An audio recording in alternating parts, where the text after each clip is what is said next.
There we are.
All right, so I'll randomize 3 times.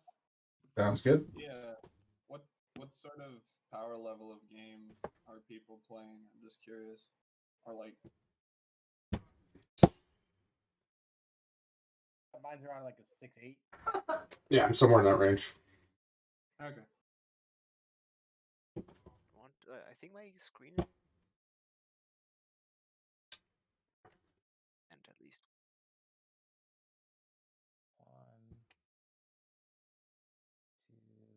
1, 2, so yeah. and 3. Oh, Well, I won 2 out of 3. Does that count?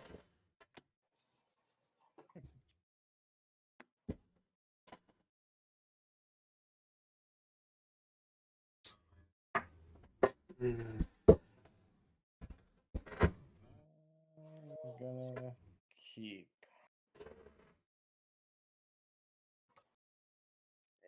it can be quick, so I will also keep. to win, you break it away.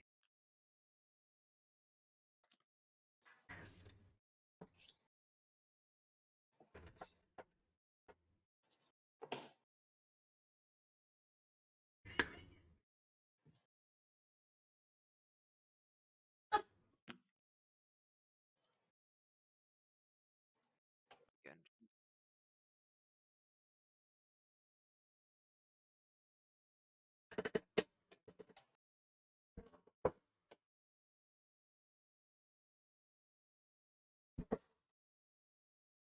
I mean,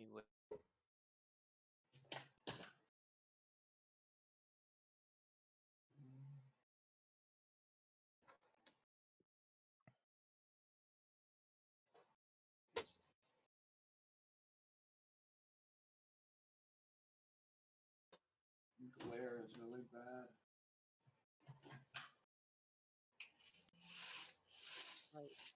frozen for someone else. Can you see me waving? Sorry? Can you being on the table or?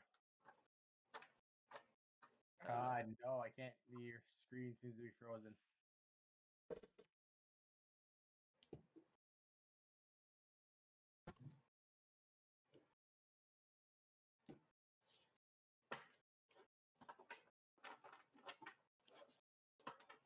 There you go.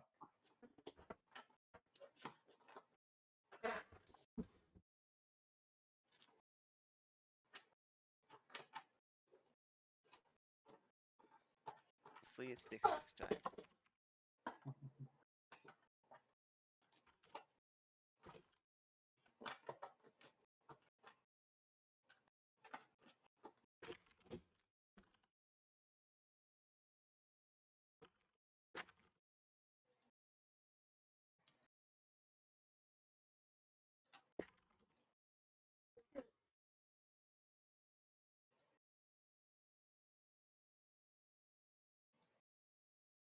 Yeah, I think it froze again.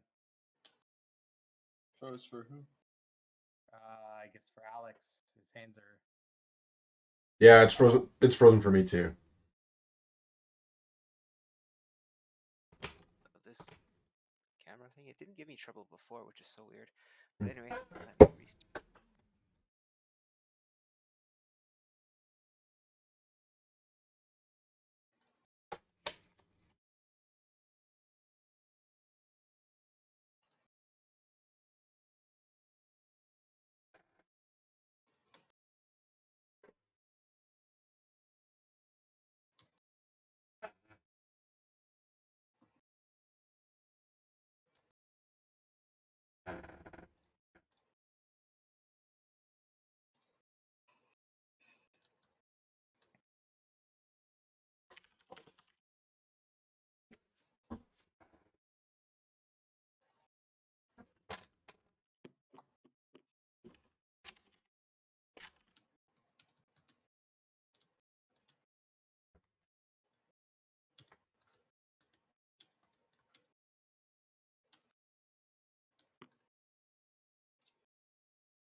Let's hope.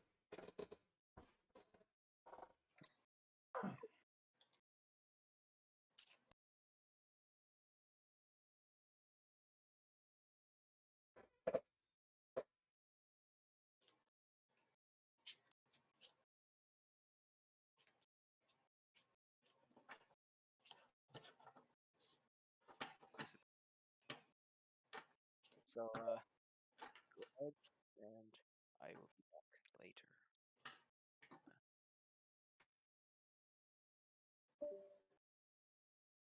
How did something go wrong? Yeah, I think. One guy in table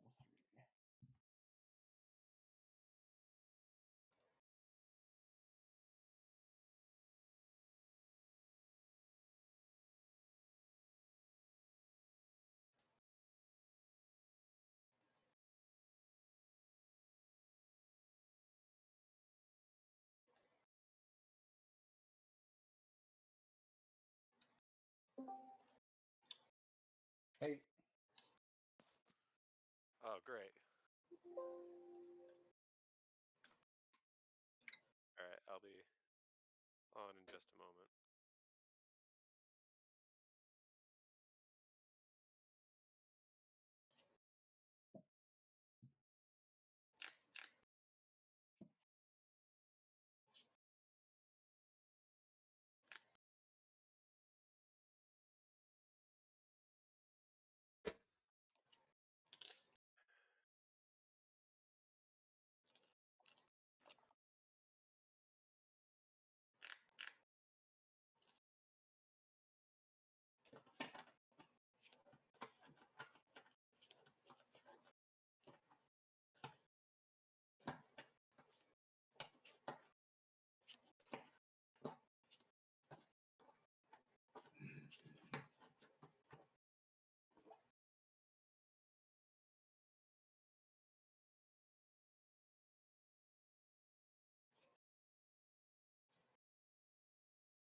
I'll randomize another 3 more times. Just Okay. Okay. 1, 2,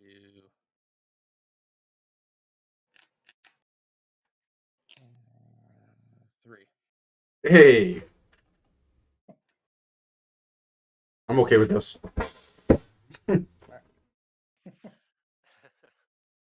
Let me know when everyone's ready. I'm good. Just gonna draw 7 and we'll see.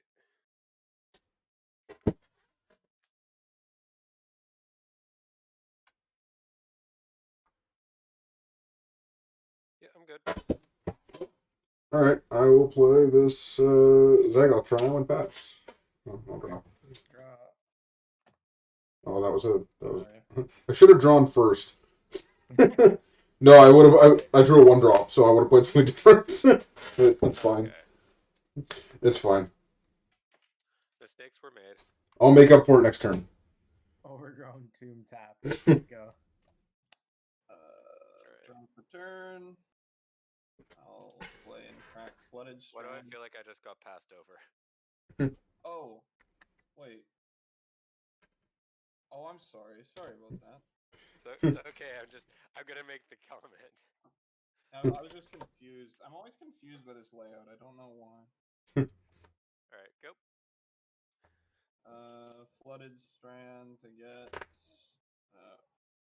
friggin' the Dimir thing untapped and lose 3 life total and pass.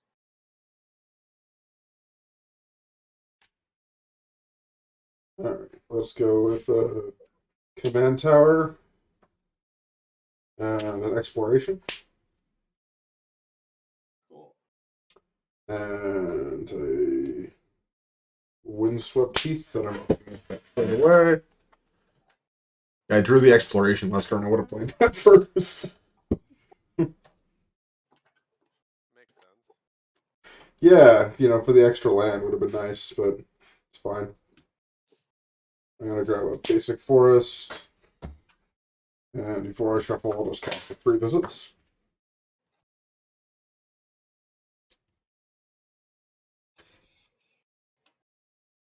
And grab another forest, and then that's my turn.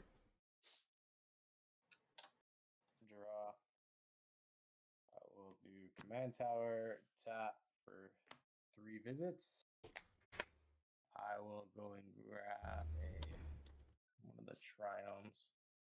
That's what I do. And then pass turn. Yeah, in the past turn, yeah. All right, draw.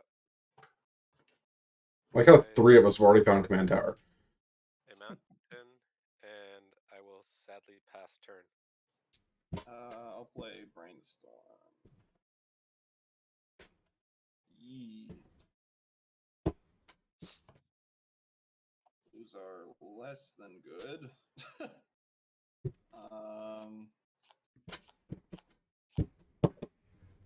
Yeesh. I guess I'll put those 2 on top. I'll play Mox Diamond, I guess, by discarding that. And play. Oh, that was discarded. That extra land's actually gonna kill me. Play Soul Ring. And I'll metamorph the Soul Ring, I guess. Paying 2 life and pass.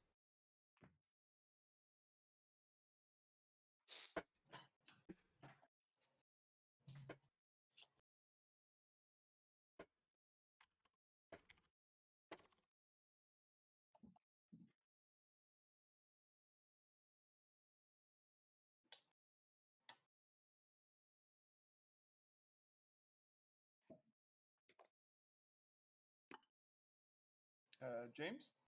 Oh, yep. Yeah, pass 2 too. Sorry, I wasn't paying attention.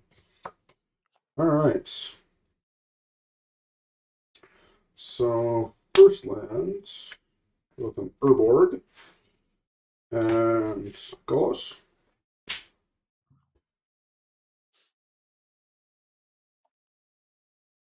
Yes? Yeah? Yeah.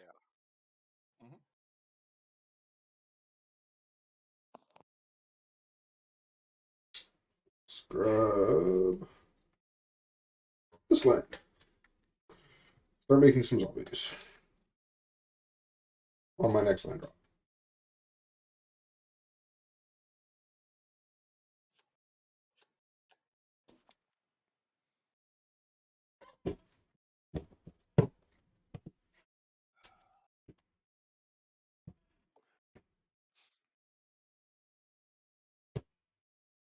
And we'll play tap scheme fence to make a zombie and pass.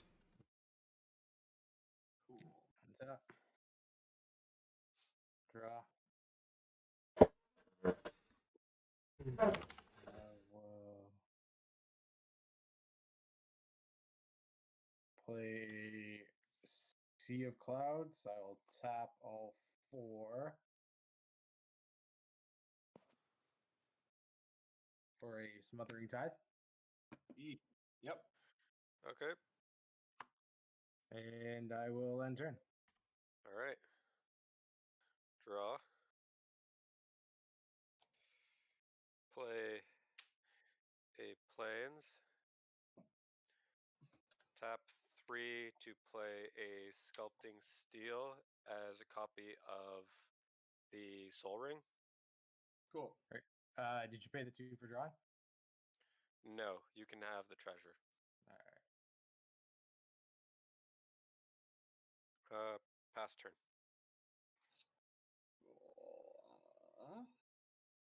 Draw turn. You can have your thing. All right. I will play Consecrated Sphinx. That's a lot of treasures. Yeah. I'll pass the turn. All right, insert. Draw. I'll draw Yeah. 2. Yes. All right. Hey, Treasure. yeah, you can have treasures from me. I'm not paying. All right. 5.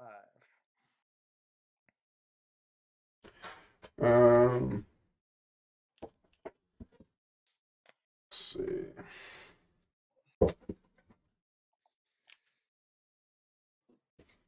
I'm gonna attack Peter for 5. Because Smothering Tide's annoying. All right. I will take the 5. And can I?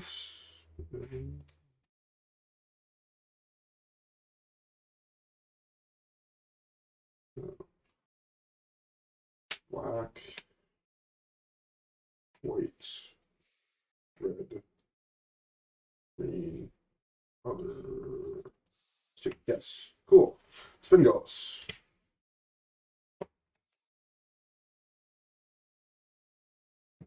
Response? Anything? Nope. No, I got nothing. Oh. An Uro, a Felidar Retreat, and a Trio. I'll play the Felidar Retreat first. Earl, Felidar Retreat, and what? Triumph. Oh. The Just Guy Triumph. I'll Okay. play the Felidar Retreat. Then I'll play the Uro. Draw. I'll draw 2. Yep. you can make your treasure. Put a land in play. Make a zombie. Give everything plus a +1/+1 counter. Cool. And oh, 2 land drops. Not many lands though. Just play this land. Make a zombie first, and then give counters.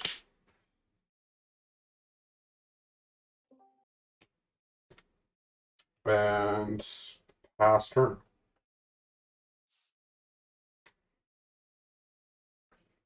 All right. One top. I will draw. That's a lot of treasures.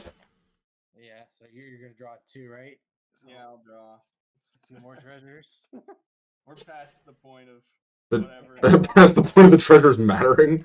We're past the point Yeah. of no return. We're going all the way. Oh, that's hilarious. I'll play a Gavany Township. Cool.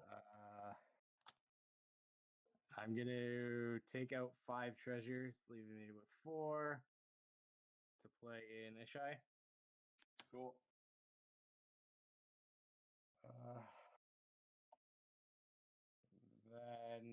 tapping. Yeah, I'll tap the 1 to play the Uzalith. Hmm.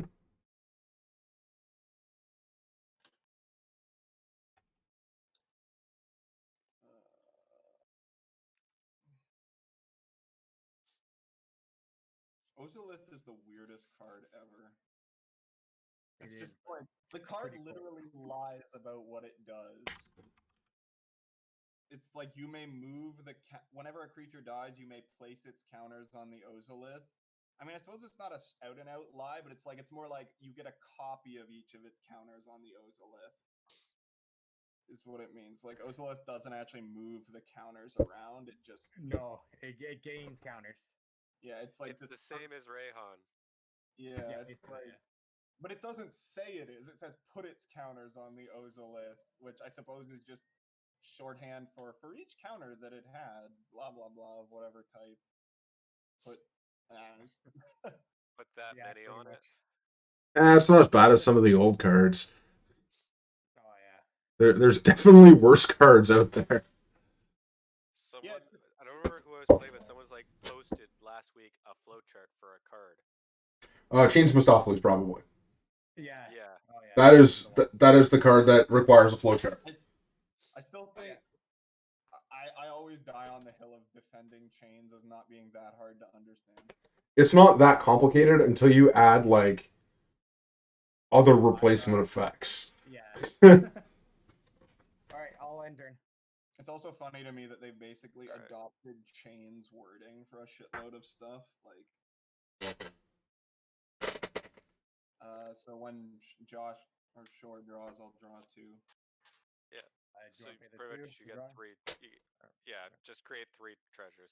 Yeah, I assume you have about 50 cards in your hand right now. Infinity treasures. I have a bunch. I have like 10. That doesn't seem like enough.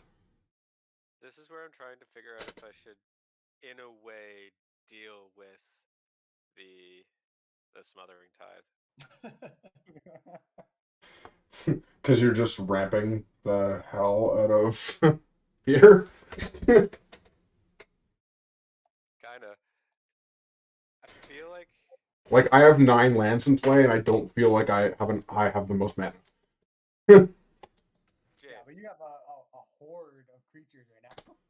James, I'm gonna make a deal with you right now. I'm gonna play a card that allows us. I'm gonna say it in this way: allows us to kill both the Con Sphinx and the Smothering Tithes. The only downside is they get treasures for it. Okay. Oh, it's excavation, whatever. I'm on. Yep, I'm gonna do it. So I'm gonna tap for 4. I'm gonna do it, and I'm gonna demonstrate. James, you get 1 copy of it. My copy I'm gonna use to destroy the Smothering Tithe. I think someone's frozen here. Oh. Yeah, I think Josh is frozen. I can't. I'm just like, you're doing something. Here we go. Come on. It's like command zone. The card will just suddenly appear. Yeah, there you go. There we go. Sorry, what is that? Excavation technique. It has demonstrate, which allows me to create a copy of it, but I give it to someone else to use. You're getting a copy of this spell. Okay. So you have to declare what your original is targeting, which is the thing. But then I don't know what the order is for declaring targets for the copies, honestly. The demonstrate puts the copy on the stack above it. So Yeah, but the target is like chosen instantly. Targeting is weird. yeah, so when you put the spell on the stack, you choose your target, and then demonstrates a cast trigger. So Okay. then that puts the copy on the stack above. So what are you targeting with the your? Okay, I will target the consecrated sphinx with the additional copy. Okay. So the sphinx dies, then the tithe dies as the stack resolves. Yeah, but then Shore also gets another copy. Oh, it gives me a 3rd copy? Yeah. That's what I'm saying. No, no. No, it only creates 2. When you cast this, you may copy it. If you do, choose an opponent to also copy it. Yeah, you only copy once. If okay, so Shore has 2 copies of it. Are they both targeting Smothering Tithe? No, Shore has 1 copy. I have 1 copy. No.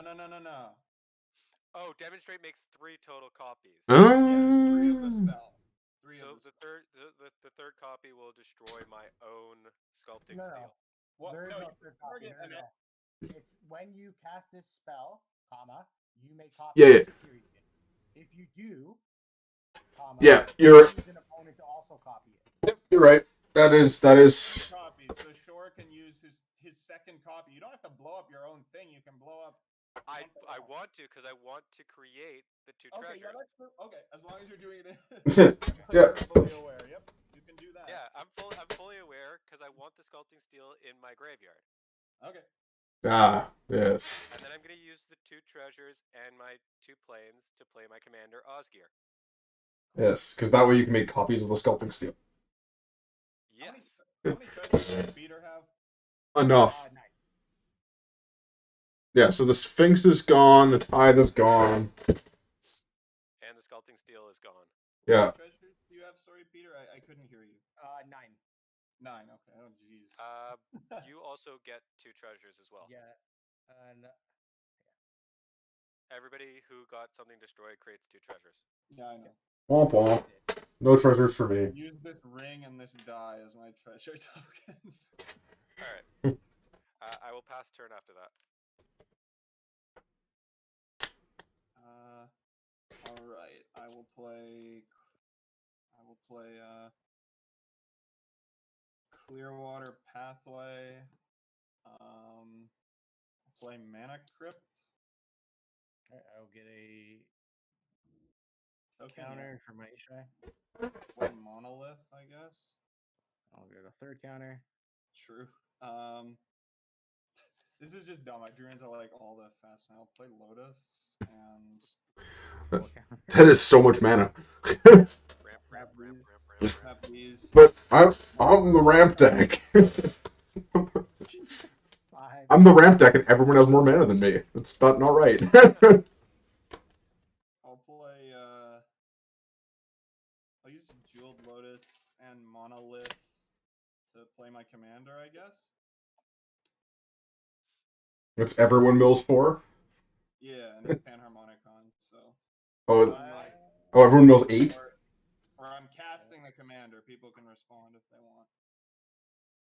No, I got. Good? Yeah. I like this. I like this. I don't. I know Blooded So and some other 4 stuff. or 8? We do 4 twice. It triggers. It Oh. goes off twice. Okay. Okay. It's 4 in 2 instances. So my first 4, you can't take anything. I'll just graveyard it. Jeez. Mirror Retriever, Isochron Scepter, and Wake I'll the just have Past. Razaketh because he's probably the best out of these. Well, you don't. Okay. So that was. He's the best even cost creature. I don't even know if there were other even costs. Then we do 4 more. Yeah, I have 2 even cost creatures. I have IEC and Rampaging Battles. Okay. Options. These. Wait, you have IEC Yep. in that pile? Yep. I'll take IEC then, I guess. Is this the first pile? This is my second pile. Okay, second pile. Yeah. I guess I'll take IEC. I actually have an extra IEC here. You got it. It's all yours. So that was the second one. Unfortunately, that doesn't do very much. I'll stack this and pay 2 life to search for a card. So IEC goes back to your grave, I guess. You don't even want to like take your extra land drop and draw a card off it. I had no land. Oh well. Fine then. I had no land. It was sad.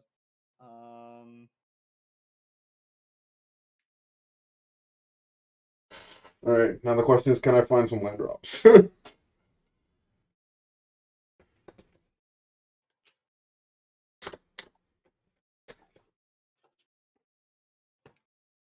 I'll get this card and I'll play it. I'll play Phantasmal Image. Another counter. Copying Gigan. And it's destroyed due to legend rules, so now we do it again. So 2 times 4. Hey, look at those lands.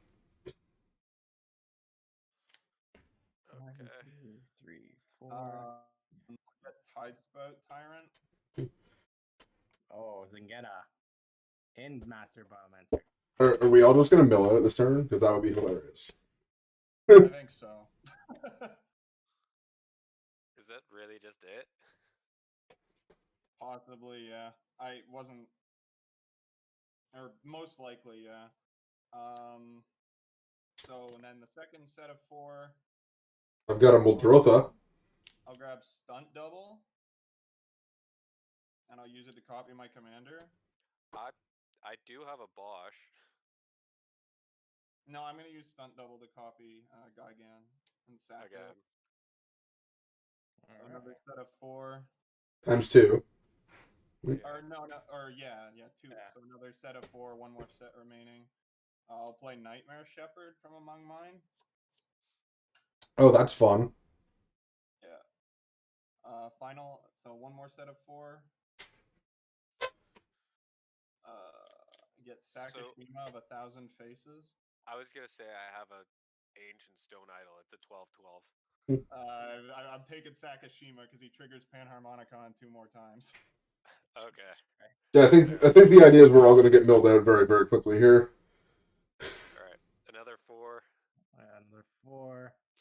Jesus. Okay, I'll shuffle this back in my deck. So I have a shapeshifter here, a duplicate. Sorry.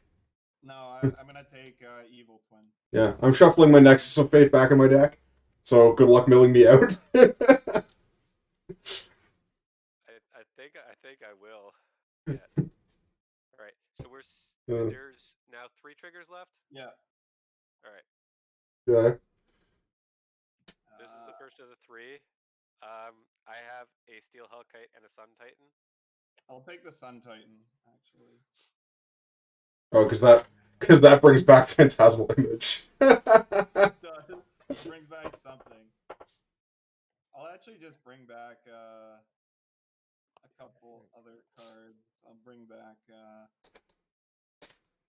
couple lands. I'll bring back Command Tower and Ancient Tomb. And then there's 2 more triggers. Yeah. I got a Lotus Cobra. I got I got nothing, but I feel like I'm like officially at this point set up. I'll take the Lotus Cobra then, I guess, and one more.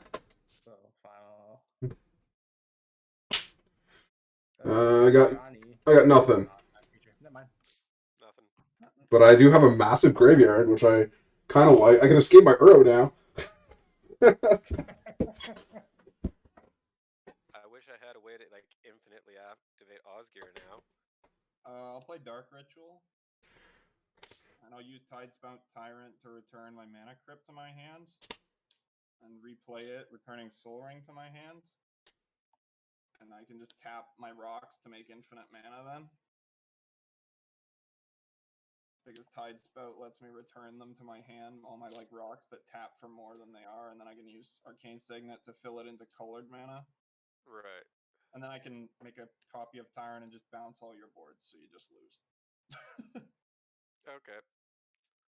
You can keep playing if you want. Sorry, I wasn't sure about power levels or whatever, so sorry about that. No, that's totally fine. I think this was hilarious. Yeah, that was actually great. Thanks. I'm glad it didn't leave too many hard feelings. Like, Yeah. I don't know. Like, it's okay. I would have killed you next turn anyway because I have a. I could see that, so I didn't feel too bad. Well, like I get like countered by Peter or something with all his treasures and stuff. Yeah, well, like I just dredge my life from the loam, grab 3 fetch lands, give everything +6/+6, and kill you. That's true. I didn't actually play any instants or sorceries. No, I couldn't do anything. That is like a happy, sad counter. Yeah, our sets removal's neat. I actually have to go right now just to, or let me just check. Okay, never mind. The thing I was supposed to be doing was broken actually, so. Okay. Like, it's like something I needed to test for work. Well, like you couldn't mill me out, and then if you did, I would just take infinite turns. So, because the last card of my deck would be Nexus. Yeah. I mean, that's why it's like, but the time when I had Tidespout Tyrant, and friggin' whatchamacallit. Yeah, bouncing all permanents is a little annoying. Yeah, it's like once I hit Tidespout Tyrant in this deck, I basically win.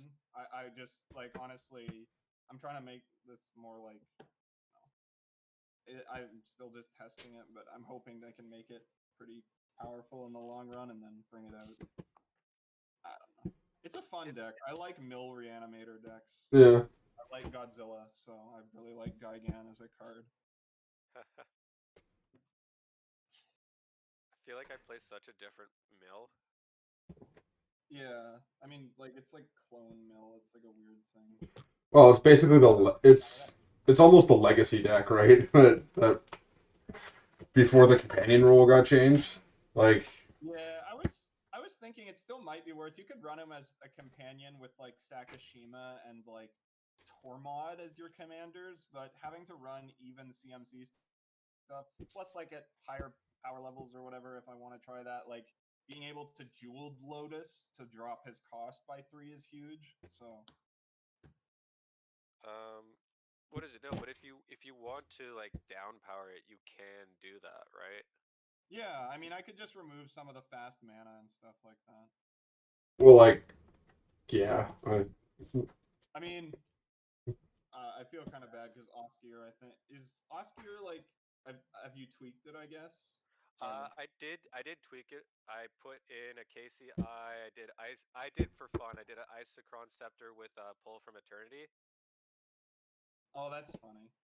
I've been trying to think Um, if there's a way to get like Isocron combo to work without the dramatic reversal. And there is a cool white card called Two Arms that untaps your creatures and draws you a card for 2 mana.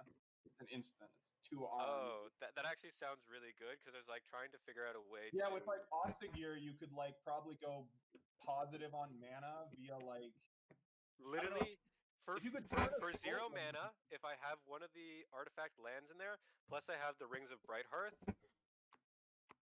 I'll But be netting. I two just a arms fit only untaps creatures, so it untaps Oskier, and it right, does draw you. right. But then I have the artifact lands, which would be costing 0 for Osgir to recur them.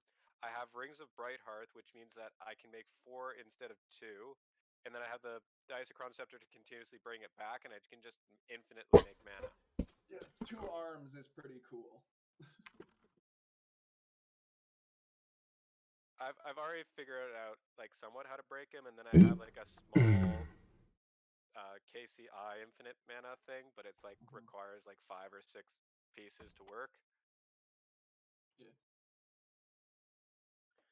So it's not like ridiculously powerful, but I think it's a good power level if I get the right cards. yeah. Hopefully, Uh, something. I think I just tried to make a really fun deck. No, I think Oskier is great. He's very cool. I think it's official that Boros is now like saved or whatever you want to say. Like, there's so many cool Boros commanders you can take it in so many different directions now that it's like Right. I just find that whenever I look at Boros commanders, it always seems to be going in the direction of combat.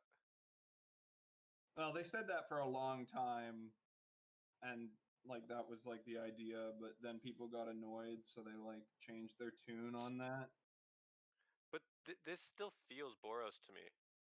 Yeah, I mean, it's because Red suddenly became like really good at manipulating artifacts was the thing. So then like what Red was kind of changed really rapidly because Red was like, I am like suddenly excellent at manipulating artifacts and my graveyard. Right. See, I felt And so goblins always were good with artifacts, though. That was the thing. yeah, that's too. Yeah, they opened up. That's the thing about Red. I'm like I think still. I think they've definitely expanded just the goblins. Like now you can have more. Like you have giants. These things are so pretty. Like Is that Oh the yeah. foil or is that the? it's the regular foil. The etch foils are like plummeting in price because they're like twice as common as the other foils, and they're not particularly pretty. I don't think. No, it's definitely like the etch foils are good. Like they were good in the Zendikar stuff. Oh, the other thing I added to this because I pulled it was a Teferi's Protection. Oh, cool. Yeah, Teferi's protection works with tokens, right? Because phasing tokens doesn't delete them. I don't Yes, think not correct. anymore. It just basically puts a bubble over your board, right? It Doesn't used to delete them though. They changed the rules. Actually, used to. It's because it's a weird form of exiling that I don't know if it actually is exiling. No, it isn't. That's the thing, and that's why it works. But it used to like say, even though it's not exiling, technically the token is sort of moving somewhere else, maybe. So it Well, still counts. wasn't there like one other card that referenced phasing Uh, other than Teferi's? there's actually a ton of cards that reference phasing in older sets. I think all the Teferi's Island does that. Well, Teferi's yeah, there's Island cards that phase, phases but in and out. they're just all terrible, so no one ever plays them. That's Mm. What was it? It's like Oubliette or something was the other big one. I feel like. Yeah, yeah, but there are other cards that reference phasing. They're just not very good cards. yeah. Teferi's Isle is like comes to play tap. It taps for 2 blue and it has phasing. Yeah. So like every other turn, it ramps you. But like not like the turn you play it, it comes in tapped. The turn after it phases out, and then like the next turn you finally get your 2 mana out of it. Just you wait. Any year now, you guys. Well, you can always do the It's a like. fair ramping land in a way because it's the same way Ancient Tomb pings you for 2, or Except um, Ancient Tomb is really excellent, and Teferi's Isle is really bad. Yeah, so no. So what I'd compare that to, which is a better one, is Temple of the False Gods when you have 4 lands. Temple the False God is terrible, and Right? Teferi's Isle is still way better. It's still way worse than Temple of the False God. No, but that's So like I far. said, it's like equivalent to Temple of the False God when you have 4 lands. It's your fourth Oh, land. It's just it okay. does nothing for a turn. I thought you meant like 4 other lands, and I was like, I don't know. I still don't think Temple's good when you have, or No, no, no. Temple works when you have 4 other lands. So I thought you meant Yeah. 4 other lands, and I was like, but No, Temple's when actually like it's your okay. fourth land, you just feel bad because you're like, I played a land, but I didn't play a land. Yeah. Teferi's Isle works fine with like Amulet of Vigor. Like that. Yeah. Then it's like it's basically a dark ritual for blue. The part where Teferi's Isle gets really bad, though, is the fact that the next turn it leaves again. It's like you got to use it once, and then you have to wait another whole turn before it comes back. But it kind of makes sense in a way because it's saying that you get double the use. It's like a double or nothing. So you get double, Yeah, then nothing, then double, then I can nothing.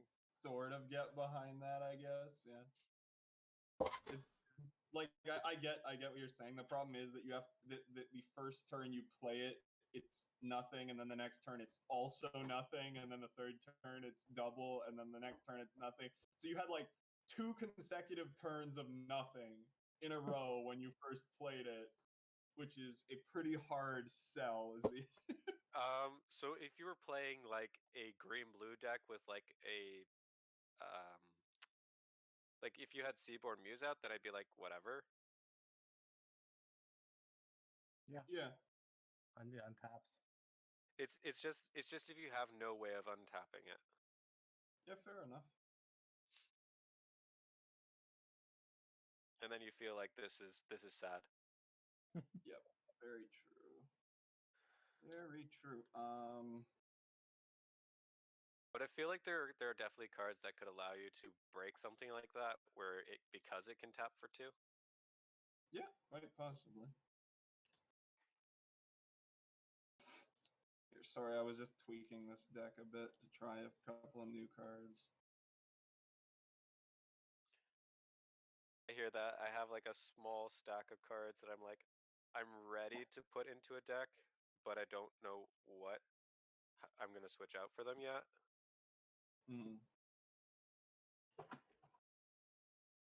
Because I have a Abzan partner deck that pretty much uses Felice's sort of ability, or Felisa's ability. Oh, Yeah. Felice Please. Reverent Medium or whatever. No, no, no.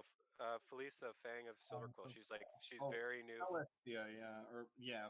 I thought you kept saying Thalise, so I was like, No. I had that in the deck. I actually took her out because she's like way too slow. Yeah, Thalise is pretty terrible, unfortunately. Because the deck I'm talking about it's an Abzan deck that I made that is Rayhan and Alharu. Mm-hmm. And Alharu's ability is like a worse version of Felisa. Yep. And I was just like, this is like a better version of the commander, so I want to put it in the deck. Cool. I just need to figure out what to remove for it. Mm-hmm.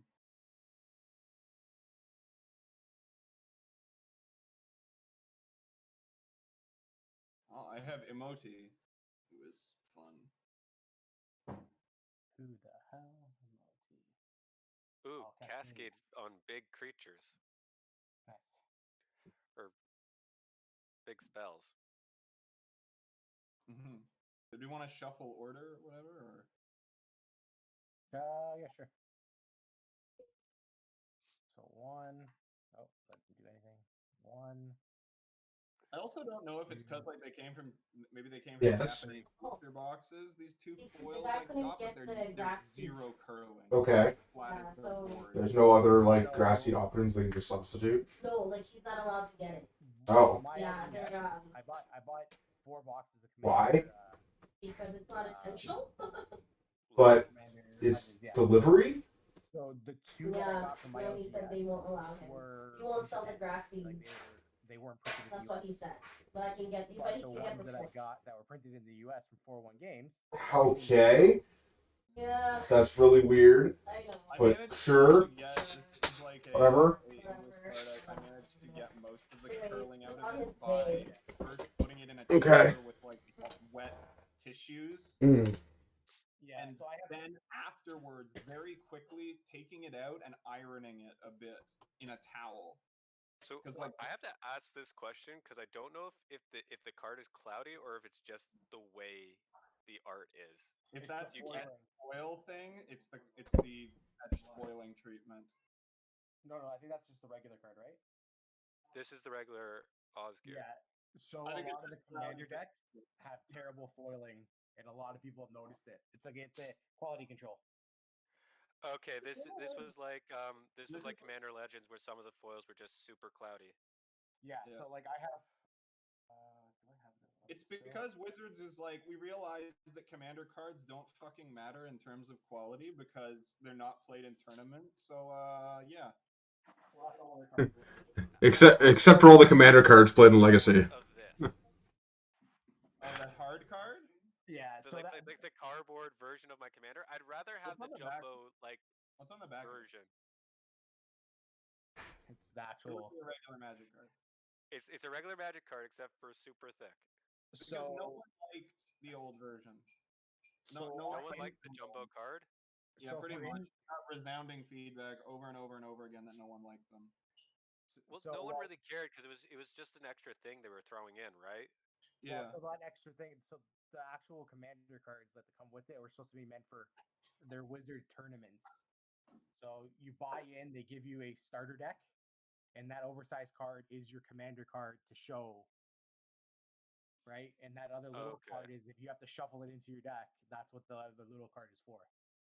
Okay. Yeah, this was back in like when they first introduced it after stealing the idea of EDH and Commander. Okay. That It's a was the thing. idea, and it proceeded to never be used by anyone ever. Oh, exactly. So like they never really had an idea for a tournament, right? And also the fact where games can last like 6 hours. Can you imagine having a tournament that only lasts 45 minutes? That would be the best tournament ever, actually. Like, if it only lasted 45 minutes. It stops. You have to give up at that point. And then they decided to do the 60 card draft. Well, the brawl draft. I'm sure that'll pick up for their tournaments if they have them ever again. Oh, like the MTGO Commander Legends drafts. Yeah, so like Those that were would so be bad. the Commander version of their sealed drafts. Yeah, those were so bad. Like it took just the drafting process took like an hour. Yeah. And then like each game was another like 2 to 3 hours. Yeah, it was pretty brutal. I don't think I ever play. I wanted to try it, but I never played it. And like the worst part about prizing is it's based on voting.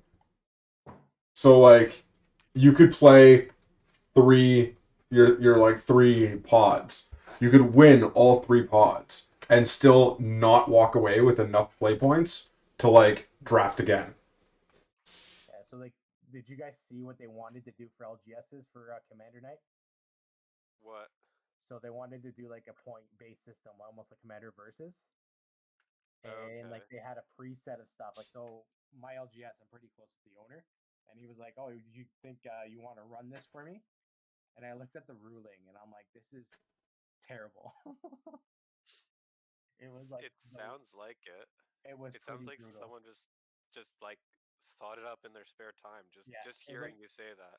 one of the things was play 20 lands, and then it's like cast your commander 10 times. I was like, how's that a point? Like, Like, well, yeah, and like some of those things There's just very few decks where favor, that's a point, unless you're playing yeah, like partner commanders and you count them together. exactly. Or you yeah, play or yeah, you're exactly. or you're playing an Emery deck where you sack Emery like 50 times to like grinding station or something. Like, Yeah, exactly. like there's very few decks where that like this deck could play 20 lands, no problem. Yeah, But like, is that play lands or put 20 lands in play? Because then no, it's fetch play land, lands. yeah, but It was like specific. It wasn't like, oh, you play what's that one that drops 10 lands out of your deck? You know, yeah, but if I that play like Tempt with Discovery, does that count as me playing like 5 lands, or is that me depends on what just you're playing, right? or no? Like, is a There was fetch? never a clarification for it. Like, it never picked up, right? Yeah, No, I don't think any LGSs in the US were playing them. It sounds like something that happened right before COVID. It did. So it's supposed to be January 2020 was when they announced it, and then March is when they went into the lockdown, right? yeah. I remember Harry T actually did some sort of like commander bounties for a Yeah, release of something. So they did their own thing, like they had a commander thing where it's like you just come and play, and they like had like a bunch of different objectives. Whoever completes the objective wins like a reward for whatever that objective is. And the yeah. whole So thing was like they just did fun objectives. It's like, oh, destroy someone's soul ring, be the first person to double their life total, yada yada yada. yeah, Just fun random things. Yeah, and like things that like again, like those kind of bounties though like favor certain play styles a lot too, right? I'm good to go whenever. Sorry about that. Yeah, I'm good with this hand. yeah. I'm good with this end as well. The big thing was it's like it changes what deck you're playing, but the whole thing was like, all right, like we're starting it now. The decks, like they said it before you before they showed anybody everything. It's like pick your decks, then we show everything so that you can't just like be like, oh, Yeah, this deck favors this more. No, if you play fair. through your game and you end it, then you can switch your deck. Yeah, Yeah, so that Magic tournament thing had a similar idea where it's like every month there was like a new theme set, but it was like 4 sets where you have to pick your commander deck. So it was like there's 10 points available each week, and then at the end of the month, like whoever has the most out of the 10 each week wins the prize, right? Which is it was supposed to be some commander exclusive cards, but nothing ever happened to that, right? So I already have a problem with that. You're gonna have the same problem that happened with the Walking Dead Secret Lair. Is people are gonna be like, this isn't fair that certain I people get guess something that the other people don't. Yeah, I guess the commander exclusive cards would be like cards like an FNM Soul Ring promo type. stamp. Yeah, it would have been promo. It would have been It, promo stamp Okay. packs or something like commander that. reprints of like cards like maybe Soul Ring or like more realistically because Wizards is cheap like Cultivate. it would be like it'd be like reprints of Cultivate, Counter Spell or Yeah, whatever. no, But you'll just get the rare M21 cultivate. yeah, That's exactly. it. Or With you know, or the you get Planeswalker stamp. or you'll get that mystical archive God's willing as the rare in your pack. Well, what is it? You have this set, the Strixhaven counter spell. yeah, No, you can have the I'll faithless start looting. The if other people are ready. Yeah, I'm good. I'm good. I'm ready. Pass the turn. This deck is very slippery. I'm gonna fetch something black and play the Soul Ring. And I'll pass turn. Draw. I will play a something black swamp and tap for a soul ring. All right. Draw. Yeah, my black land hurt me though. Command tower. Pass turn. I know it may look like I'm cheating. Command tower 2 games in a row. Hey, the odds are there. Oh shit! Yeah, I'm not gonna be Fabled carrying that one. Passage, grab Island, tap, then I'll play a Findhorn Elves and pass. All right, I'll untap. I'll draw. I will play a Morphic Pool. It comes to play on top because I have 2 or more opponents. And I will.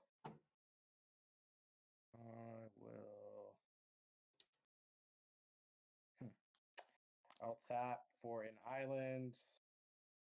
That for 3. For Herald of Secret Streams, creatures you control with +1/+1 counters on them can't be blocked. Cool. And I will enter.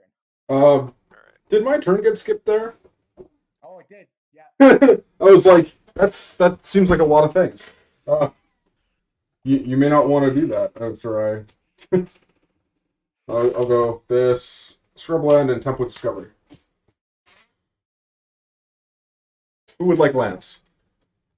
I will. Tempt with discovery. I will be tempted. So that's 3 lands for me then. Wait, we're going in turn order. Who so far has taken this? I'll take it. I'm taking it. Oh, fuck it. I'll take it too. All right, 4 lands for me. Excellent. Excellent. I let Hey, Is it a I'm basic playing one or- Boros. I have to take the ramp where I can get it. right. Have some free lands. Okay. Is temp basic or any kind of land? It is any land. Oh, perfect. Yeah, it is really, really good. This is like me trying to decide what land to grab. That makes it all. I'm Mine's gonna go easy with to an choose. ancient den. Mine's gonna be Command Tower.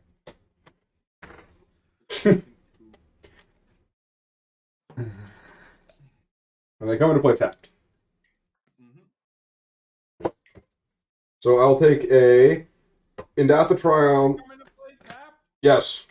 Oh no, they don't. No. Oh well, shit. Then I'm getting different land. I'm not gonna get those. I'm still gonna get the World Tree and the Field of the Dead, but I'm not getting the Triumph. I'm gonna get something that I can use. Is this secretly Golos Gods? No. I can play my Golos Gods. Actually, I tweaked it. this frustrates me because I've been tracking my package that's supposed to be the rest of my God Tribal deck that I ordered online, and it's coming in tomorrow. Nice. I might get. Where's it Wait, no, Crown King. Oh, okay. no, that's we fine. got the Ancient Tomb. I'm gonna get. No, it just bugs me because it's coming in tomorrow, not today. Oh, I know what I'm gonna do. I'm not gonna get the World Tree then. I'm gonna get the Thespian Stage and I got my Dark Depths. Lol. Because that seems more. That seems like more fun. I mean, You saying that just remembers Casual me turn stealing to someone's Merit Myriad Age. Large and giving it infect. oh jeez. Casual turn to Merit Lage. Casual turn to six lands and a Soul Ring. Hey, you guys didn't have to take lands. I would have been happily just gone and get one. Yeah, but then it would have probably been the World Tree, right? No, it probably would have been the Field of the Dead still. I'm playing a deck where I can't not. If ramp is given to me, I have to take it. Okay. It wasn't on me that time. You walked So- behind me. I couldn't see where you were. Yeah. Okay. Now I'll pass. Blindsided. So I'll draw.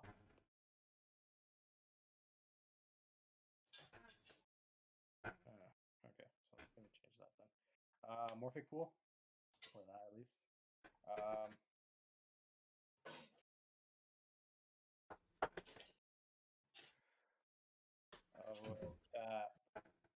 blue, green, Soul for Fathom Mage. Go. And I will end turn. All right. Draw. Play a mountain. Tap 3. Play a command sphere. Pass turn.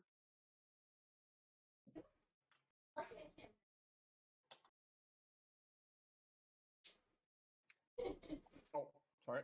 Tell your daddy. Get the soil. Draw for turn.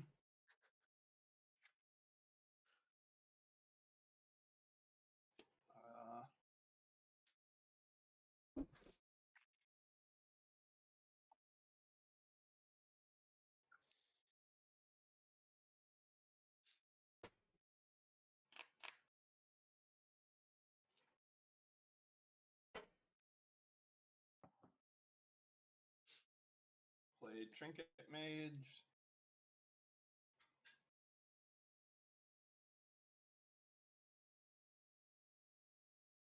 Get Soul Ring and cast it.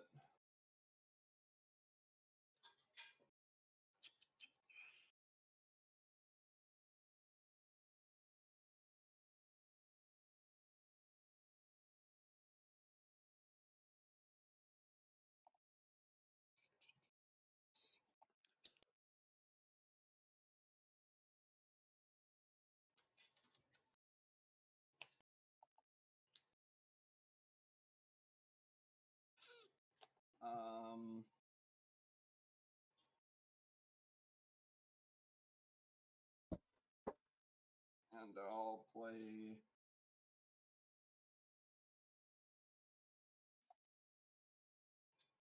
a Dryad Arbor and pass, or I'll and Balaged Recovery to get the Fabled Passage back and pass the turn.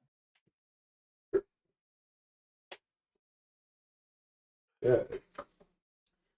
Let's go with a Bloodstained Mire, make a zombie. Oh, and end up shocking.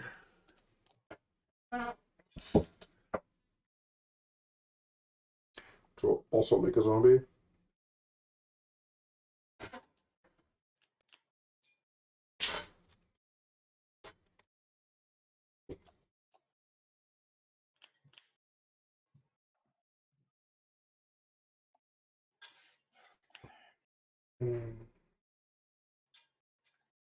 Uro. Draw. Let's go with a force, make a zombie. Go back up to 37. And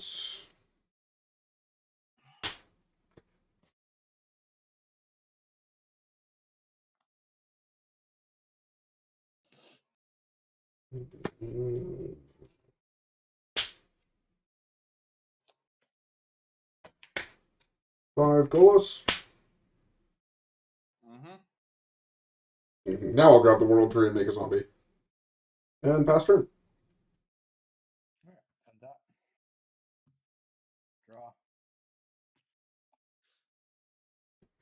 I will drop a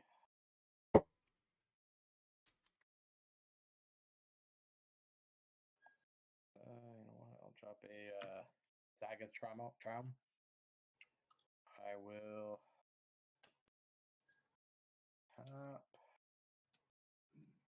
tap and tap to bring in Ishai.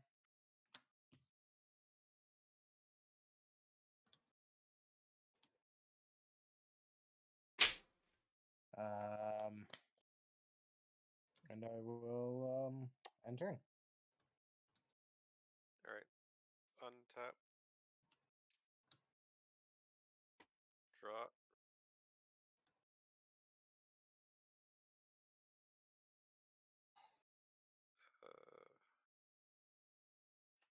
Play a mountain for turn.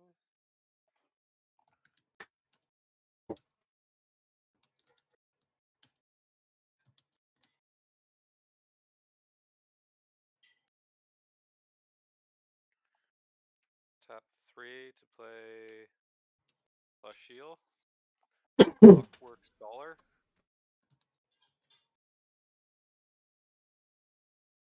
Sorry, what was that? Low shield or How do you spell it? I have no idea what that does. Losheel.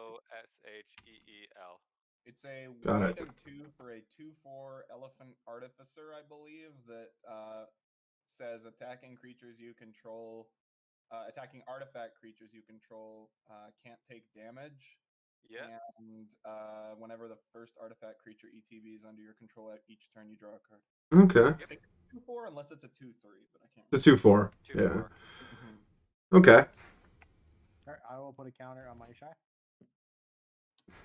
All right, I will pass turn. Yep. Draw for turn. I will play Fabled Passage and crack it. Grab an island and then untap it because I have 4 lands. Or more lands.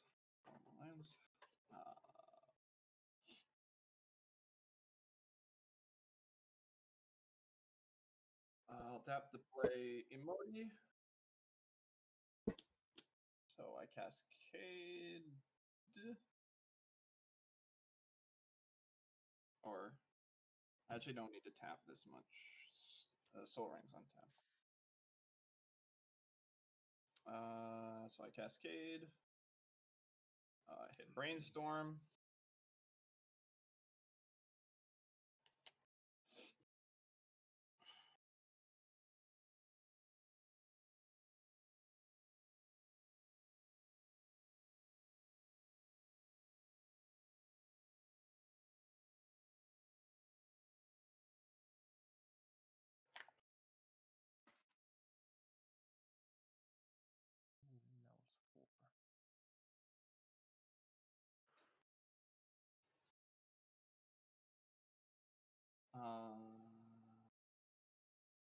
Right, those 2 on top in that order. I will cast Verdant Mastery for its green and 3 cost. So I cascade off Emoti. And so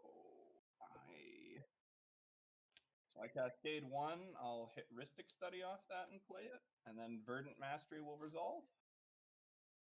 Unless someone wants to counter it or whatever. So I can search for for 4 basic lands, and then I have to give one of them to one of you guys, or gals or zers, whichever you prefer. 2 go in play, 1 goes in your hand. And then 1 goes to one of you. So I will give Shore a land. You can have a forest because I don't have any mountains or whatever. So I'll set this forest over here, and you can get a forest out of your box or whatever. Currently getting one. And then I'll put these into play tapped, and that will be it for my turn.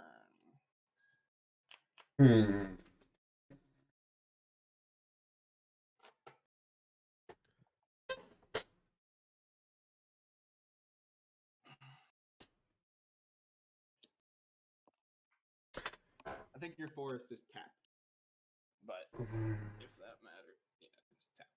I don't know if that matters though.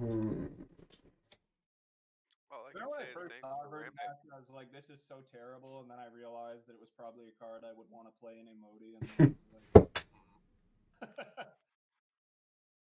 There's always cards you look at and you first think this is garbage, and the more you think about it, you're like, wait, this could work here. Emoti's fun just because you play all these really weird, janky cards. It's like, oh, what is it? I made a Rock the Thumbless. On your end stuff, I'm going to make a 2020. And Kydell weird cantrip deck, which just used bad cards. Just because I can. Oh, that's an interesting card.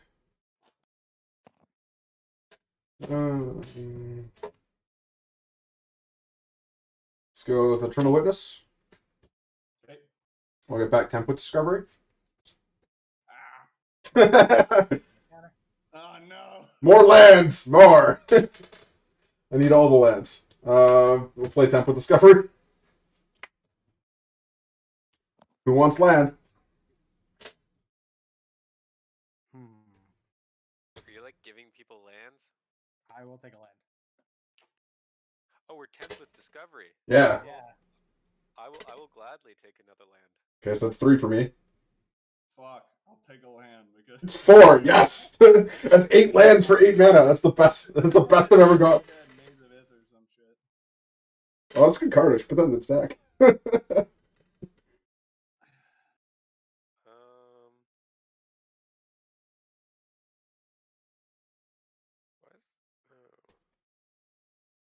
is? Frick it.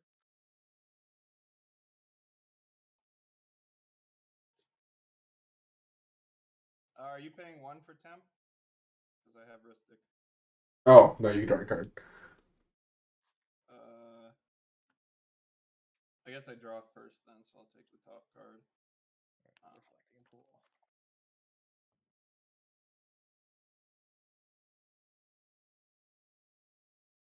Which actually kind of changes what I'm grabbing. 4 fetch lands.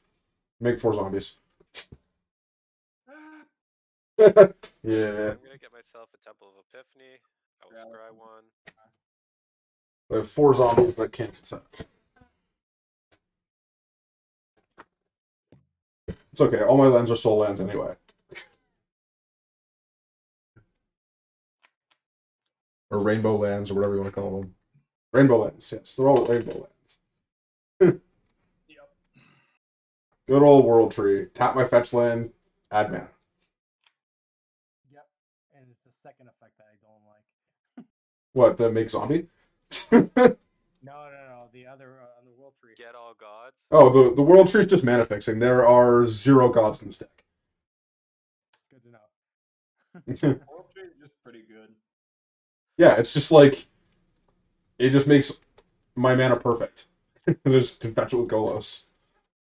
Why does Or it feel like Chromatic Lantern with like a little extra text on it? Because it kind of is. It basically is, yeah. It's a free chromatic lantern that just comes into play tapped. It's kind of okay in Commander though, because you have to play 5 colors to make it playable. Well, yeah, that's the only downside to it. yeah, but I just paid 0 mana for Temperate Discovery. Like, come on. Like I still have 2 land drops. Okay. Or no, 1 land drop. Never mind. I'll get 2. Not yet.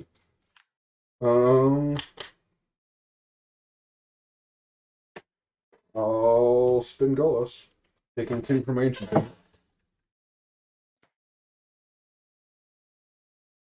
Top 3. That's fun. Omnath, Elvish Reclaimer, and Heart of Keld. Play the Omnath. Oh, it's new Omnath. Yeah. How's Omnath worded? Is it like if it's the first, second, third, fourth time this ability is resolved? Yes. Okay.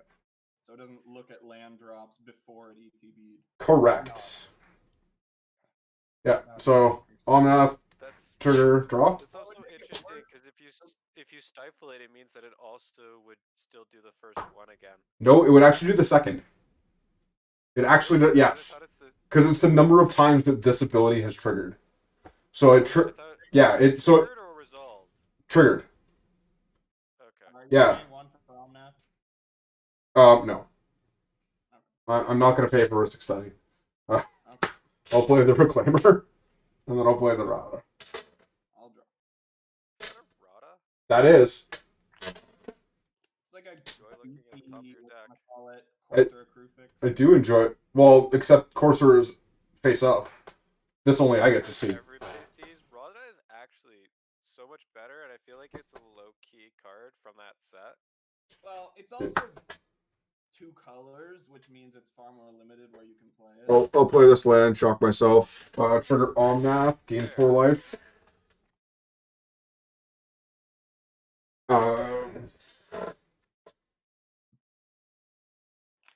And then we will use I can't That believe they didn't print Ristic Study anywhere in Strixhaven. Yeah. Just because it's What about- Ristic Study. it's too good. Yeah, what about Academy Rector? That That card's on the reserve list, so that gets a pass. yeah. Is that reserve list? Yes. I Rector. would like to see an Academy Rector like send up, although it probably would have been too good for standard. Like if it was a So- white card that's like you could search for an instant or sorcery and cast it Yeah. when it died. An instant or even one that's like an instant or sorcery that costs 4 or less, that would have been cool. Yeah. Go with a Boreal Grazer. Put a put a land into play. Trigger Omnath. Add 4 mana. Yep. I'm making like 2 zombies here too. With that mana, I'll play Aura Shards. Draw Gross. a card again. I don't like you. I have like a whatever floating. Doesn't matter. I guess I'll You draw. have essentially Wooburg floating. Determined not to pay for Ristic. Well, I can pay 1 for something, but I haven't drawn any cards. What am I drawing cards from? Or oh, sorry, casting spells. Yeah, I'll pay 1 for the Aura Shards, I guess, because I have 4 mana that I can't use. Right, Ristic Studies. Stupid. So I have 6 zombies that can't attack. I do have a 20/20 and a zombie token that can attack. Since you keep reminding me of your Ristic Study, what do you have in play? No flyers. Well, what do you have in play for creatures then? 2/2 and a 3/1. Okay, I will attack you with Golos, Merit Lodge, and 4 zombie tokens. This Ristic Study is annoying.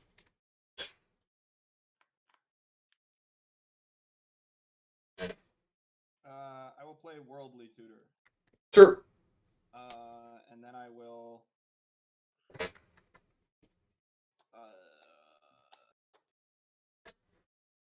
Or how much damage is that? 28/31. 31. Yep.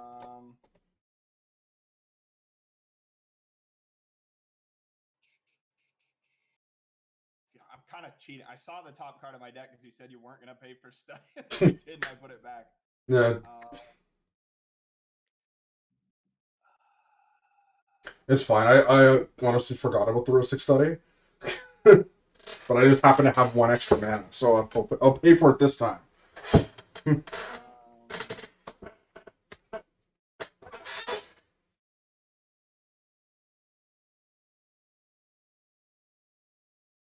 I'll cast Worldly Tutor, and then I guess I'll Disrupting Shoal it. So Shoal costs 9, so I Cascade 9. The Cascade, the top card of my deck is this 3/3 flyer. Okay. And then it costs 6, so I Cascade again, and I hit Divining Top. So I'll block Golos with Trinket Mage and Merit Lage with the 3/3 and get bullied by the zombies for like 8 or something. Yep. Okie doke. I'm done after that. Alright. And this is where someone, you know. My mystical or whatever it is resolves. Draw. Green thing. We'll play a. You know what? I'll play a Breeding Pool on top, taking 2. 2. Why is this not deducting? 1, 2. There we go.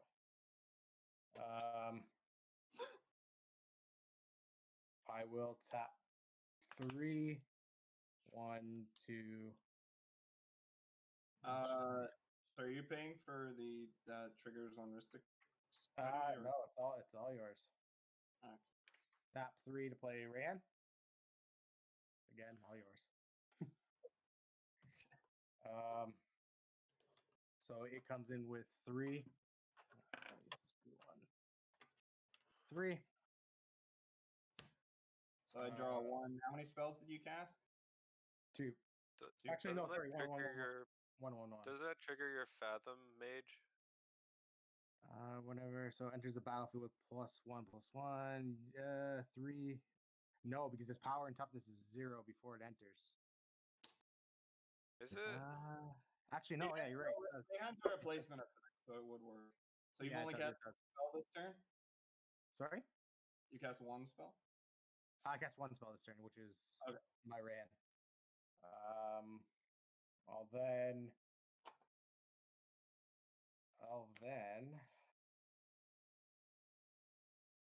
One.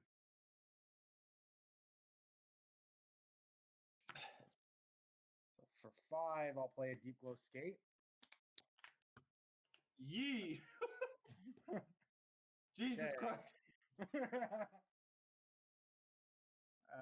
He's shy about to go big mode. He is. So this triggers that, giving it 2. Then it doubles everything. So we'll start from left to right. So this gives it 4.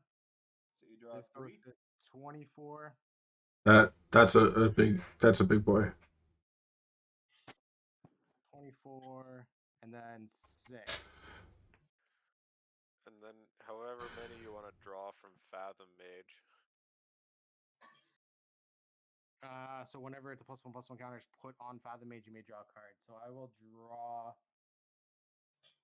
Do you I will draw three. 2 or 3? Draw 3. It's not one. Yeah, it's not one or more. So Yeah, it's one per counter. Because it put 1 on when it came in. yeah. When I it came in again. wasn't sure if Fathom Mage triggered for each counter or just each instance of counters. No. Whenever it it is whenever a +1/+1 counter is placed on Fathom Mage. Yeah, so it's for each counter. So yeah. People like that. Wizards likes to go 1 or more and ruin perfectly good cards by adding the words 1 or more. That I can see. I can definitely see that. All right. I can take somebody out. And you?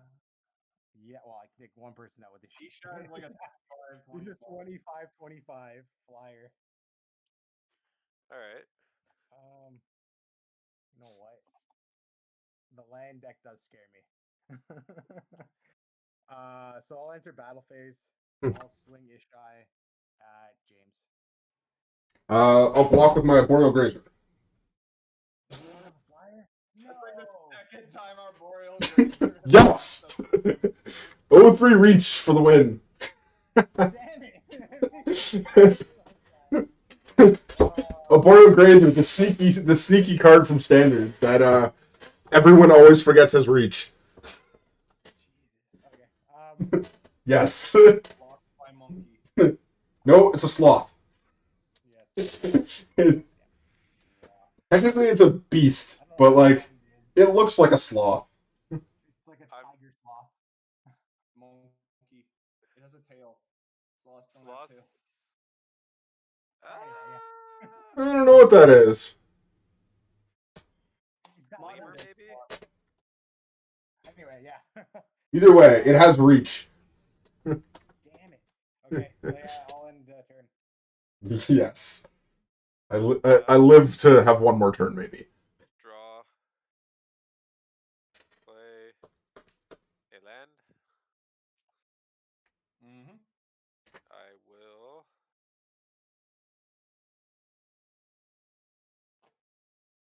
tap 1, 2,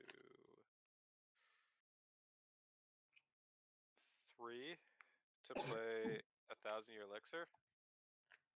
I guess. Are you gonna pay 1 or will I draw? I can't pay the 1. Yep. I will draw as well because of my creature. Lashiel only looks at artifact creatures, unfortunately.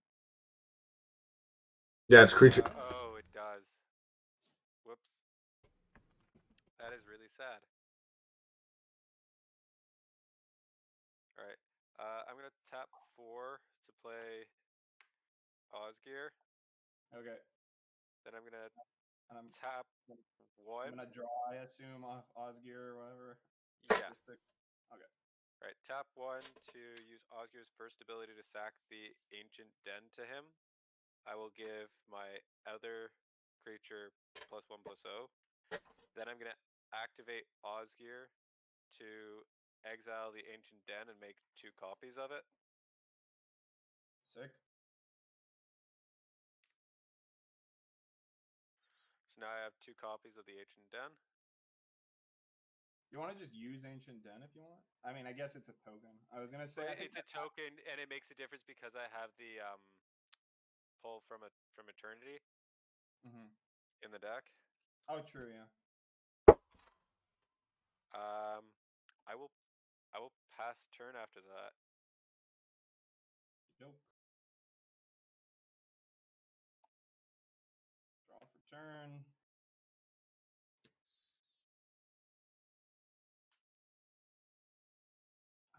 I'll play Hinterland. Did all that to ramp.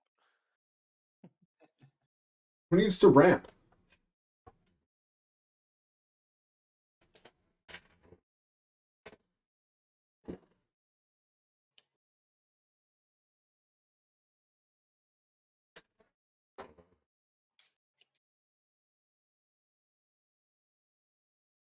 We'll play Momer Vig Simic Visionary.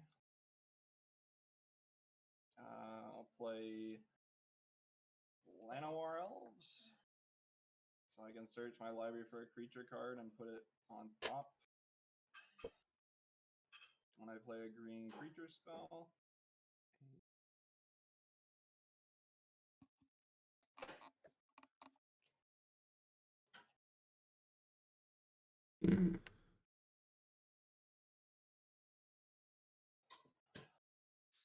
And I will cast Nexus of Fate.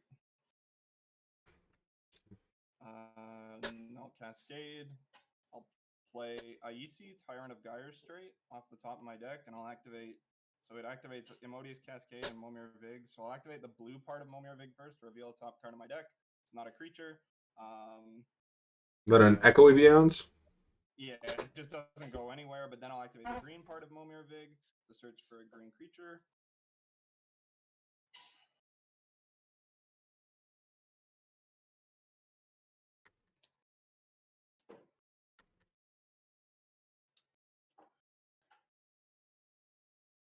I'll grab. So I put this on top, and then the Cascade resolves, and I get Rishimi Eternity's Crafter. I'll activate the blue part of Momir Vig. So the top card of my deck is not a creature. Then I'll activate the green part of Momir Vig. Searching for a critter.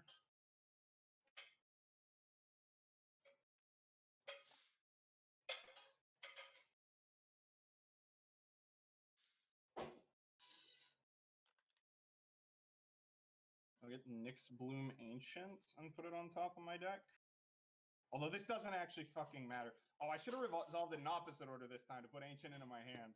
Because now I put Ancient on top of my deck, but then Nexus of Fate activates and shuffles itself back into my deck, so that didn't work out. Oh well. Whips. Oh, and not have blockers. No, everyone has a bazillion of them, so that's not really happening. I have one blocker. I only have 10. But the Lasheel is fat and will beat Emoti to death, so like I can't really do that. All right, so I guess I'll just start the extra turn then. Yeah, the shield is to go. You're shy. The Lasheel. The shy. That's it. Whatever. The dragon speaker. Ishai. Oh yeah, it keeps getting bigger, right? Yeah, it's like 30-30 or something. Like it's something. I have narrative command to take it and just kill someone, but I don't. It's stupid big at this point. I'm not scared of it. Draw for turn. I'll tap Dryad Arbor and use Divining Top. I need a swords. Foothills and crack it. You don't know what I'm holding up. Forest. Oh, and I also draw when I play Wooded Fit. So I draw. I get a forest, shuffle. I'll activate Divining Top with the draw trigger from my EC on the stack. Let's draw that one. I play an island using an extra land drop and draw.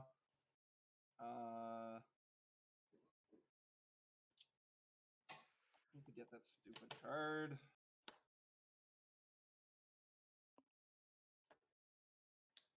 I will cast Scroll Rack. I'll activate Scroll Rack using Findhorn Elves.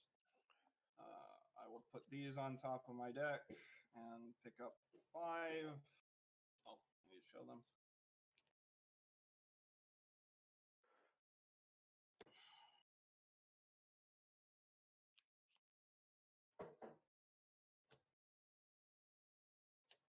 I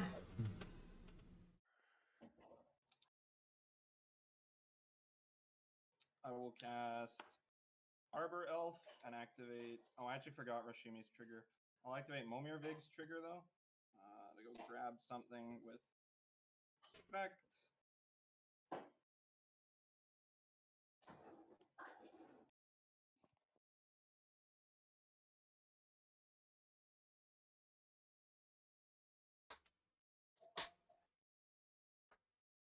Guess I just grabbed that.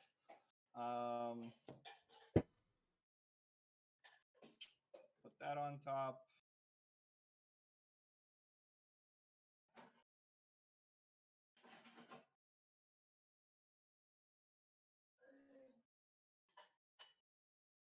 I will cast Walk the Aeons, targeting myself. Hmm. Grab an extra turn. And I'll cascade into Uro. So I play Uro and he dies. I draw a card and then I'll play my Halimar Depths tapped, which lets me draw another card. And then look at the top three.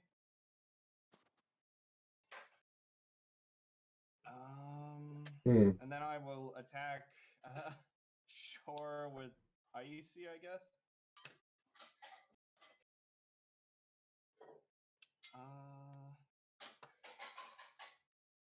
Easy. What is this?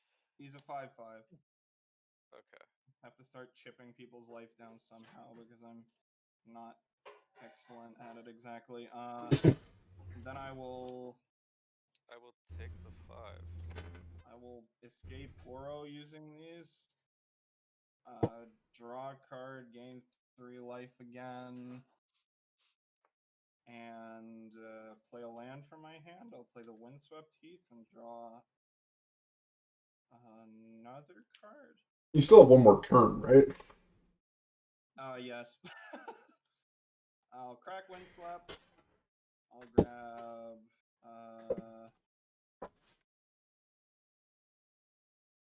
I'll crack Windswept. Grab a forest. Why do I not feel like I'm at the right power level and I should just submit? I mean, yeah, possibly. Sorry. No, it's not. It's nothing against you guys. It's like Draw. I'm trying to think if I do have a deck that could fight these. This is just not the right deck for that. Oh no! I dropped my cards. I'll use Mosswort Bridge. I'll cast Consphinx. Okay. Cascade into. Nope, that costs 6. And Remora.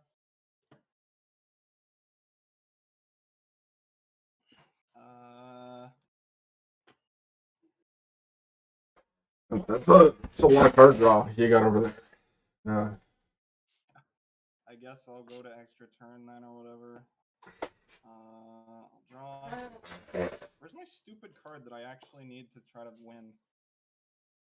I don't know, those aren't it.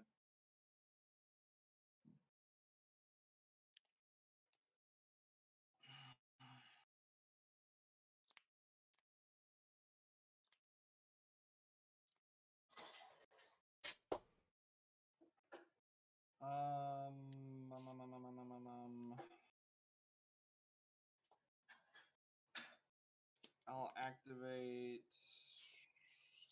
Scroll Rack for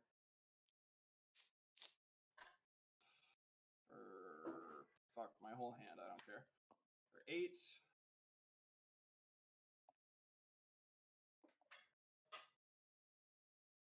I'll use Merchant Scroll to grab a blue card instant.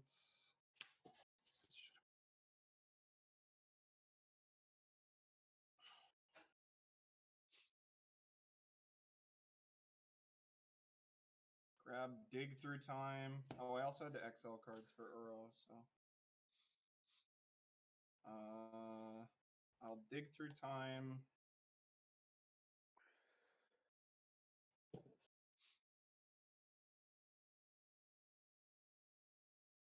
Cascade, hitting Mystical Tutor.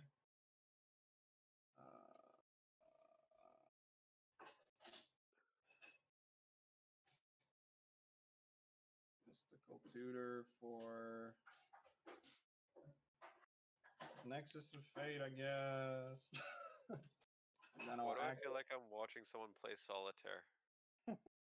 It's like watching Nexus in Standard, Yep. or play against Nexus in Standard, or These two and put these on the bottom. Right, I really feel like scooping because I feel like I'm doing nothing. Sorry. Yeah, I actually do have like the actual win condition now, so I'll play Shark Typhoon.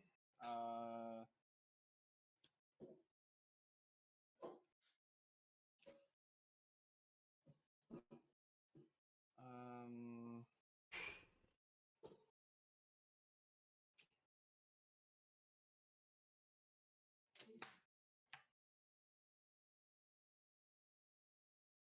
play Delta, draw, and crack Delta. So I was trying to figure this out. So this is game? I think it is, yeah. Play Nexus, make you a 7/7 Shark.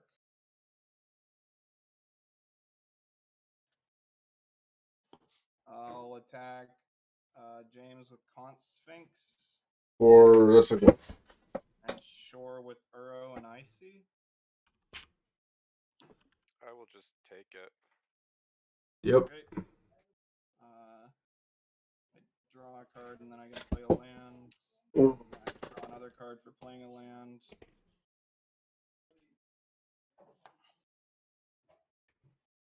And then I start extra turn.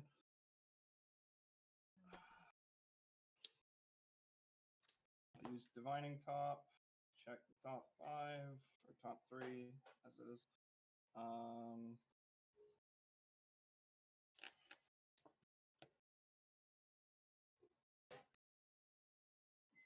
I'll cast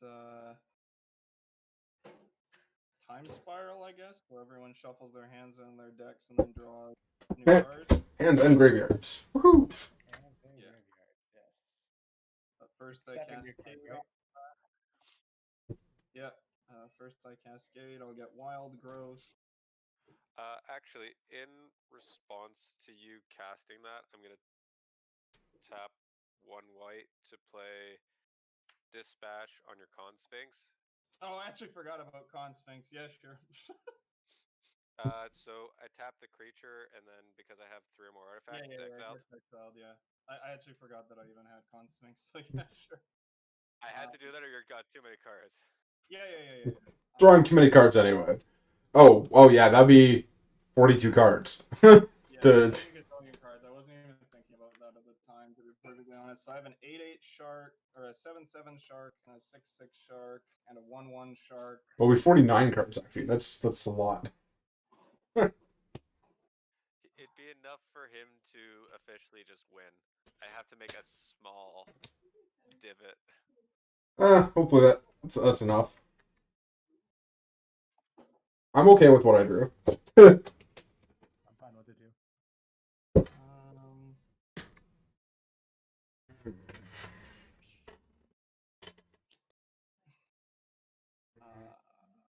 I'll activate.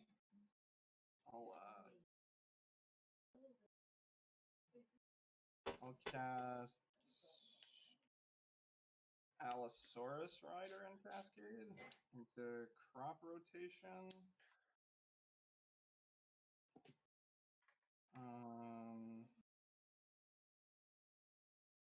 Grabbing Waterlogged Grove, so I draw a card off Vaisi. I'll play Mana Vault.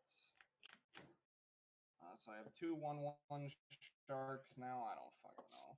I need more dice. So I have 7/7, 2 1/1s, and these two.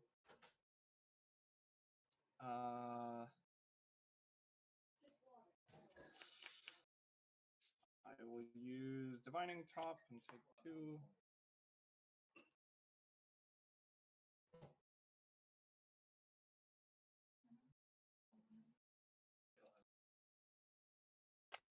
Shall. You still have an extra turn on the stack, right? No, I don't. No, I do not, actually. Yeah, this is the last turn. I'll cast Windfall. Okay. Everyone discards their hands and then draws the greatest number discarded. So 7. I'll shuffle my Nexus back into my. Okay. Here I am planning out my turn, like what I'm gonna do, and yeah, now I gotta do it again. I don't know.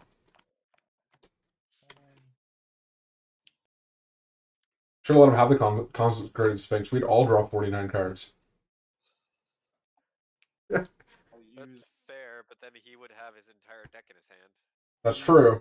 Rack to draw 7. I feel like we've already lost.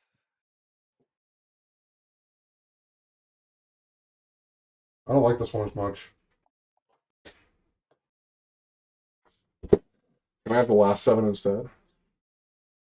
I'm sorry, you don't get to choose.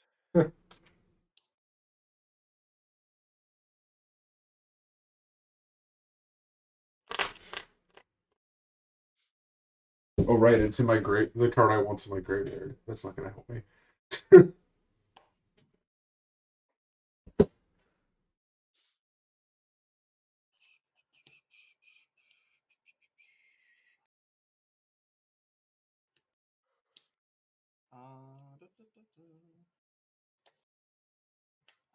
So I will attack elevation with the 7/7, and I will swing into shore with the 5/5 and the 6/6, which is Uro. I'll Sure. just take the 11. I'll take 7. I'll draw. I'll play an island using Uro and draw another card.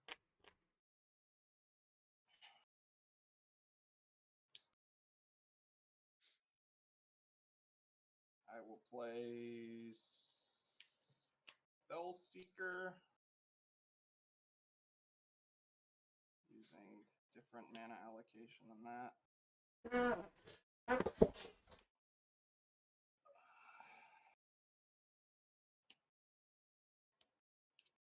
feel like at this point I'm probably not going to be alive on my next turn, so I think I'm just going to scoop. Okay. I'll grab Personal Tutor with Spellseeker. I will use Personal Tutor. It's fine. Nexus. Oh, no, wait. Nexus is an instant.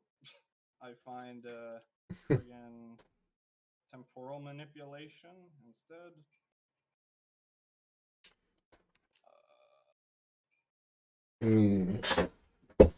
So Personal made me our 1/1 Shark.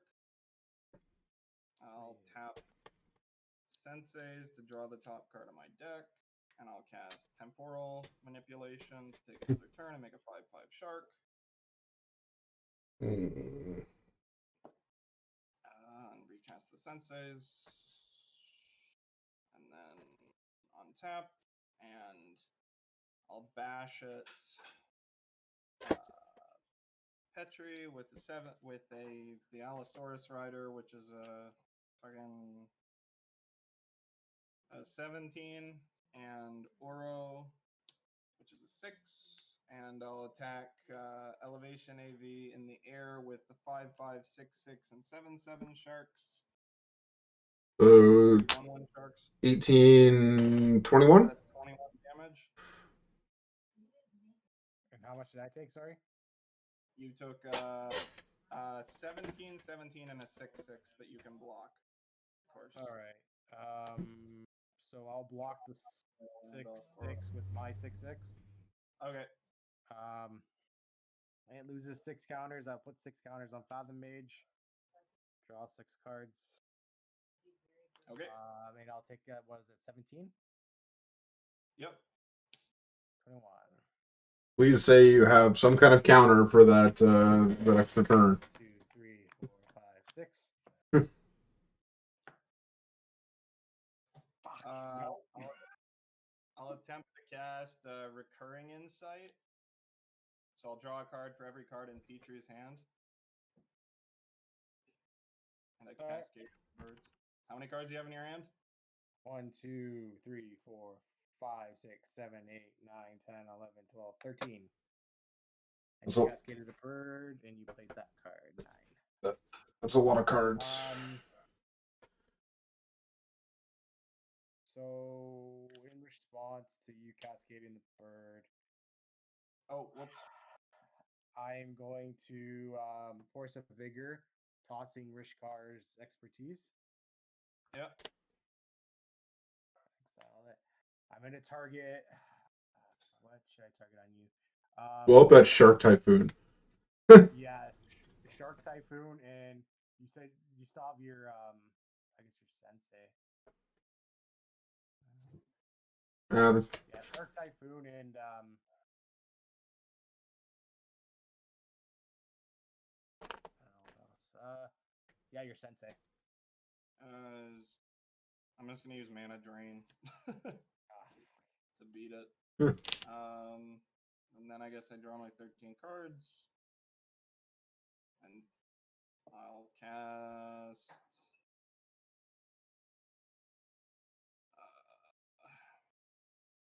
Friggin'.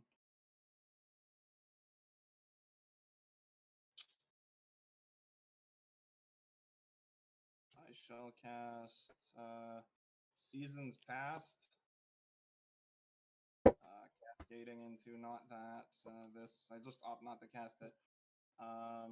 So Seasons Past allows me to return my time spell and a way to get back Seasons Past to my hand, which allows me to take enough turns to kill you, which at this point is like 1. You have so much mana. Yep. I guess there's a Nyx Bloom. You have a Nyx Bloom in play, or No. did you end up playing that? Oh no, right? You gotta shuffle back in. I think I exiled it or something. I forget what happened to it. So I add these to my hand. I can use Temporal Manipulation to take an extra turn, which I can kill Elevation, and also probably Petrie. You have a guest 1 flyer, but like I can take infinite turns at this point. Yeah. Well, if you didn't win this turn, I probably was gonna win next turn. That was basically what I thought. I went harder than I probably would have because. I've got a Worldly Tutor in my hand, and I can just grab Morog and take like 15 combat steps because I have 4 fetch lands in play. Oh, Morog for Fury of Akum. Yeah, I have 4 fetch lands in play. I have a Ren and 6 in my hand, and a Temp with Discovery back in my hand. So, like, I'm gonna take at least 5 combat steps with lots and lots of zombies. Yeah, Momir Vig was pretty cool. I decided to try him out. I do have the fucking commander counter in here. I should add Pact. With the It's kind of weird because I don't really want to run many counter spells. Like, I think my counter spell is like literally just mana drain because mana drain is too good. Plus, mana drain's also very funny because if I cast like a 10 mana spell, like when I cast that 9 mana like pact of whatever that like drained for mana or fucking the disrupting shoal. When I cast that, if I had hit like mana drain, I could have mana drained the disrupting shoal to gain 9 mana next turn. Yeah, I got ya. Yeah, so Yeah, mana drain. I just need something to give everything trample. And I drew it, which was Triumph of the Hordes. Oh yeah, that's a very good one. Yeah, that would have took James out. Damn it. well, I was just gonna Worldly Tutor for Morog. Put her on top of my library, upkeep, activate, like upkeep Worldly Tutor, upkeep, activate Golos, so I'd have a free Morog, and then just like take probably 6 or 7 combat steps, and like at that point, one zombie's hitting for 10. There you go. So, not to mention blowing up literally every artifact and enchantment on the board because of Aura Shards. I'm not playing anymore. I gotta go feed my dog, but I'll be back in about 10 minutes if you guys are interested in playing any more games. Yeah, sure. Yeah, I can do one more. All right, give me 10 minutes. I don't know about the infinite times though, but you know. I can use a different deck. Something a little less solitary, maybe? I don't know. Yes. That's fine.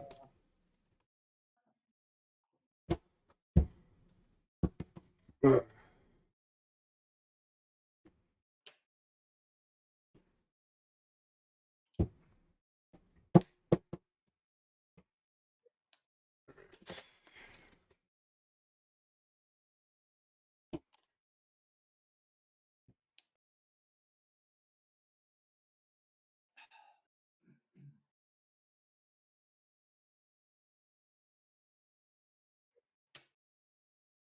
Oh yeah, I was thinking, what am I supposed to intuition for? But it's like echo, I guess.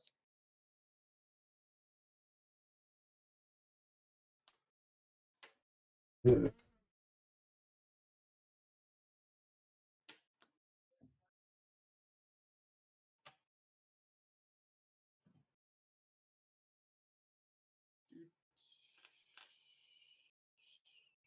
Do we also want to try and find a fourth? Yeah, we could.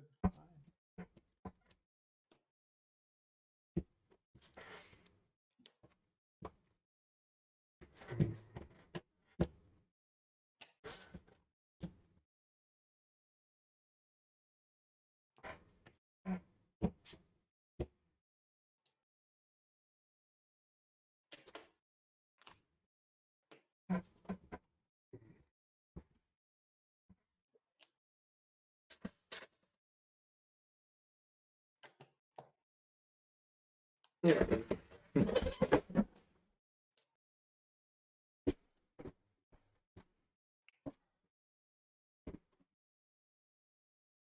It's always so hot upstairs. It's fine during most of the The deck right now is very like spell focused. And I wondered, like, with Momir Vig, I could probably do something silly. Baby.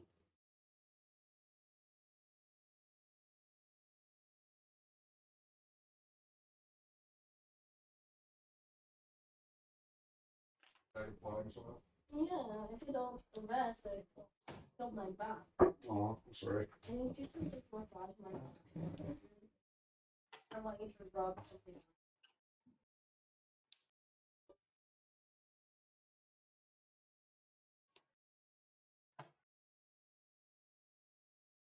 Yeah, Yeah, it's kind of weird that they were able to sell it for gold.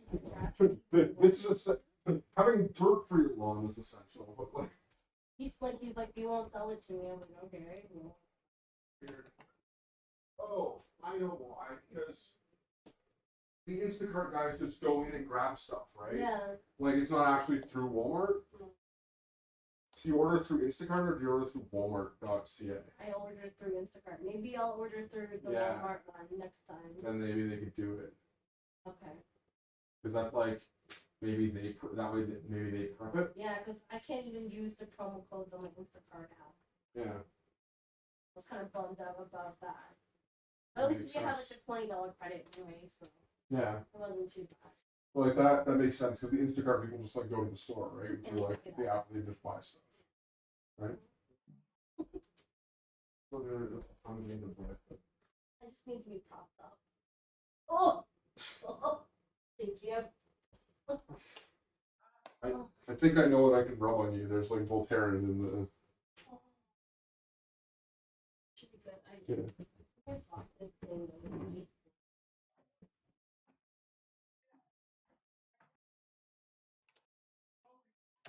Oh. We should just run Aetherflux Reservoir in this deck. That would make games faster. Yeah, to say, because even Shark Typhoon, I like Shark Typhoon a lot, honestly, but it's such a pain in the ass to keep track of. Mm-hmm. I need to just have like a ton of D12s or something on hand for Shark Typhoon. Yeah, that would probably work. Shark Typhoon is fun also because it's 6. It costs 6, so it synergizes. Yeah, it's very much like a card that was designed to play online, not a card designed to play in paper. Yeah.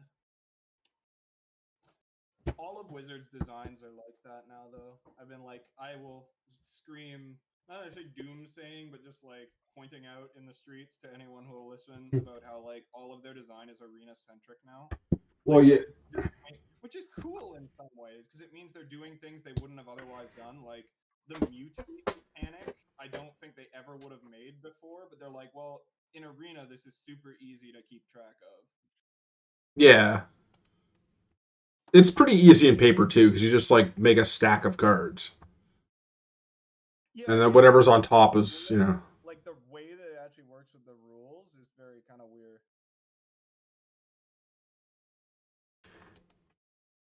Which deck are you guys talking about? Just the mutate mechanic as a whole being like driven by the existence of Arena. Yeah, I have actually a mutate deck that I don't want to play.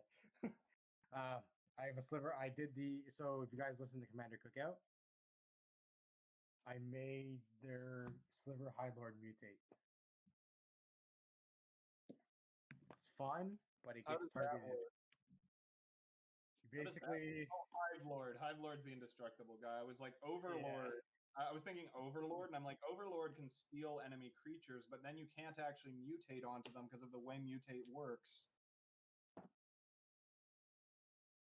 yeah, you have to have a card.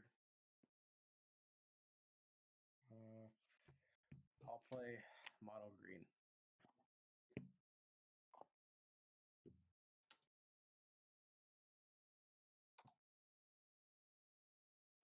Try to see if anybody else wants to play the channel. Post it.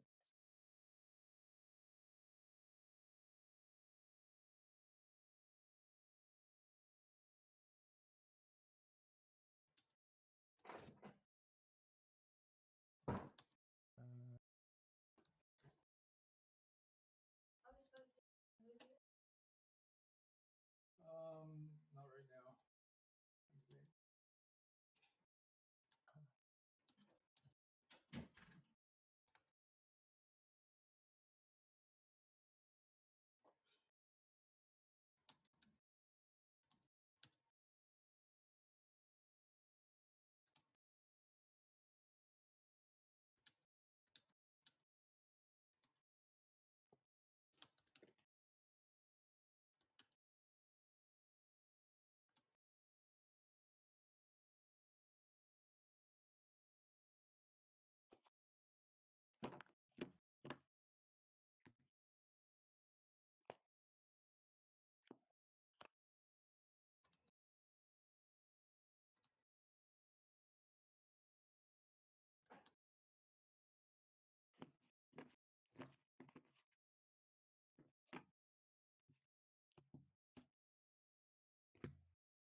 Um,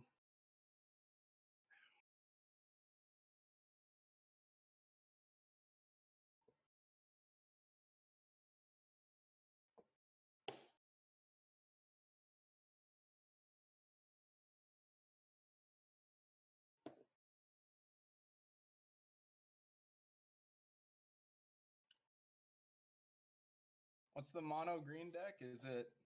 Oh, it's Kodama. Kodama and Gilanra. Cool. Fuck.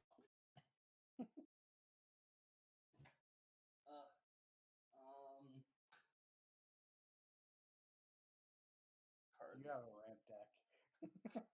That's not ramping extra turns.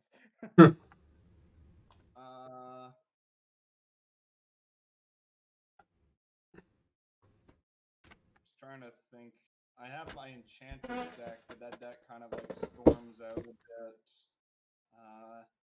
I have Yosei the Morning Star, who's kind of an asshole. Asshole. Huh? He's kind of an asshole. Yeah. What does Yosei do again? Oh, mono He like white use Yosei. he like freezes people's turns. Yeah. So it's the opposite of the deck you're playing. Yeah. I don't take infinite turns. No one else just ever gets any. So Isn't that the same thing? Yeah. I start my next turn. Oh, you don't take your turn.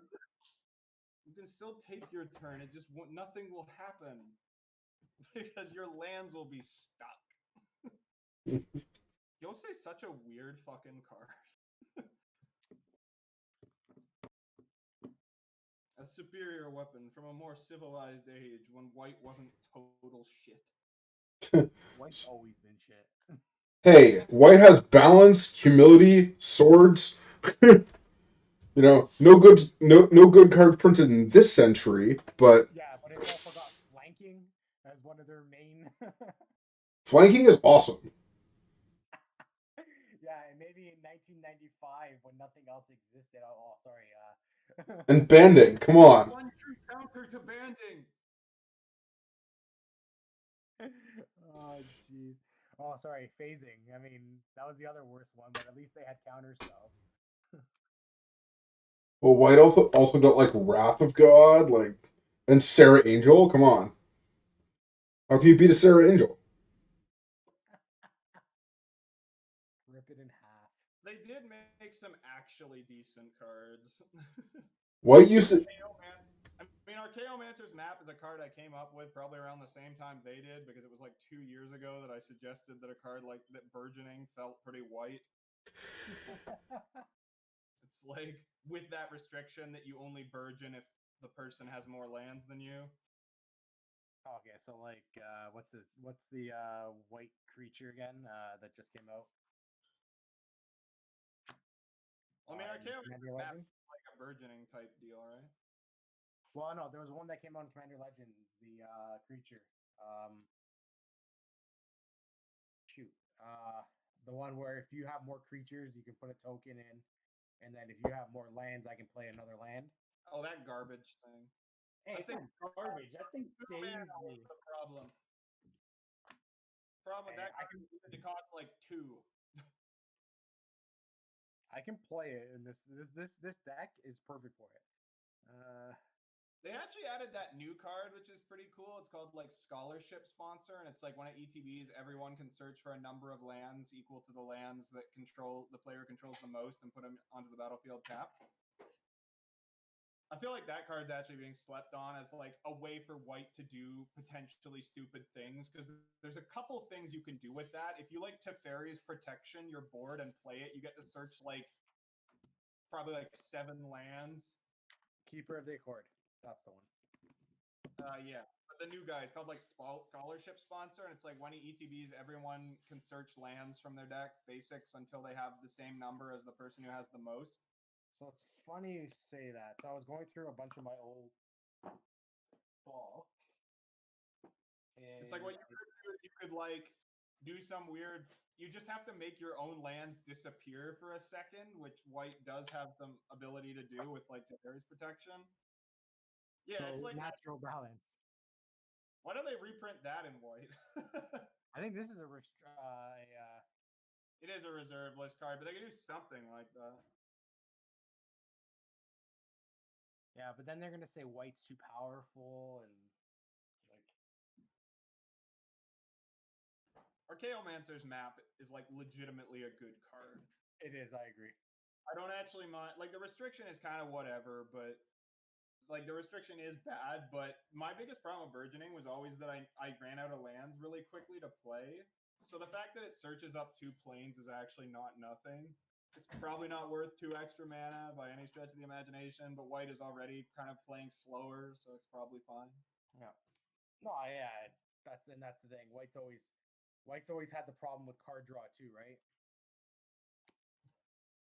But I mean, red's had the problem with card draw, hasn't it?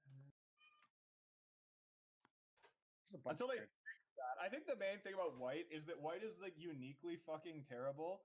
Oh, our Chaomancer's map is also better than burgeoning in how its effect, the timing of its effect. Because the timing of our Chaomancer's effect can be used whenever a land enters the battlefield under your opponent's control, whereas burgeoning can only be used when they play a land. So when they actually play it from their hand or like graveyard using Crucible. Whereas with our Chaomancer's map, they like have 10 lands and you have 6 and they crack a fetch. You can put 2 into play.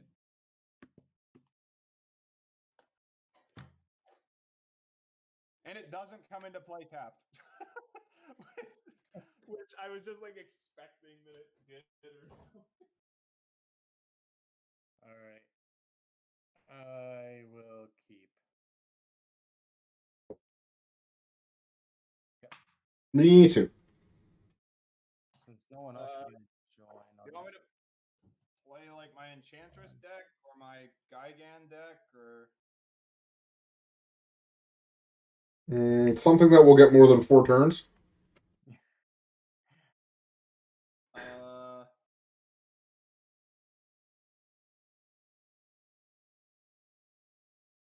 guess I'll play the Ferrica deck. It is slower, even if it wins in some goofy ways.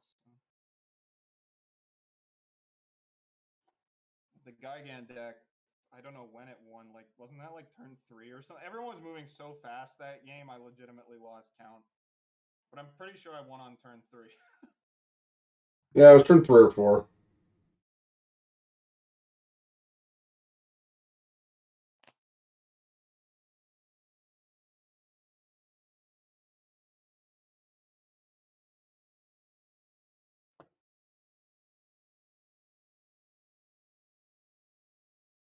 I mean, like, it does feel like a bit of a mismatch. But your Golos deck was always like just literally on the next turn would have killed me. So I don't Yeah. know if it's that. Oh, I'm not saying that it's like super overpowered. It's like you're right there, just like a turn faster, which is actually like 1 turn faster. I feel like a huge difference, like between turn 5 or 6 and turn like 3 or 4. Yeah. I mean, I think that game with the Emoti deck, I did also go first. So technically, we were going to win on the same turn cycle. It was just that since I went first, I was first in the turn order. Yep. Yeah, and like there's ridiculous draws too. Like casting Hour of Promise in turn 2 was, or not Hour of Promise, Temperate Discovery getting 4 lands in turn 2 was kind of helped me a little bit. Lower power level, considering that you had like 47 lands and I didn't die instantly. So yeah, but it's sometimes hard to draw actual cards even when you have a lot of lands, which is why my stupid whatever deck was so dumb. Yeah, I think this deck has 42 lands in it. Like it's pretty land heavy compared to like the CEDH deck I built with the Carador CEDH deck, which is like 27, 28 lands. Like Yeah. the deck runs off 2, like it needs 2. I guess it's like you have Mox. I always found that like even in my Gigan deck where I run Mox Diamond and it's probably one of the closer to a CDH, I run like 32 lands plus modal DFCs, and I like Mox Diamond is sometimes hard to play because it's like I don't have a land to pitch for this fucking thing. Well, like Mox Diamond counts as a land though. Like when you include it, or no, sorry, it counts as spell. Yeah, Mox Diamond counts as a spell though when you're doing mana bases, whereas like Chrome Mox counts as a land. Yeah. So like, I know, but I'm saying like I have a mana base of like 35 lands in that deck, which is fatter than most mana bases in CDH or like higher power stuff. But I still like didn't have enough lands to pitch for Mox Diamond a lot of the time. Like when I goldfished it or when I was there, I'm like, I don't have enough lands to feed this thing. Even though my land count is way higher than like whatever. there we. Off James. Yep. That's a card. I'm just gonna go to Misty Rainforest and Lotus Petal and pass. Nice. Okay. I'll draw. Snow-covered forest. Go.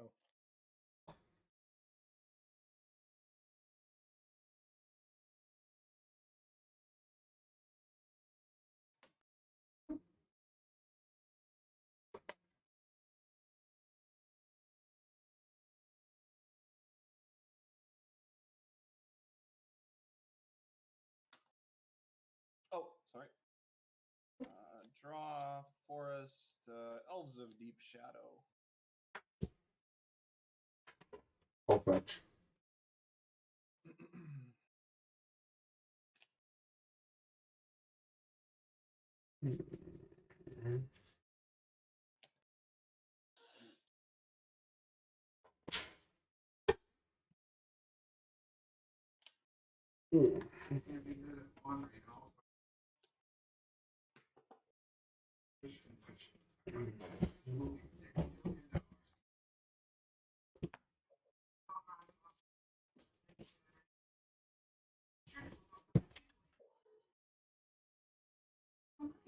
Okay. Oh, that was an interesting draw.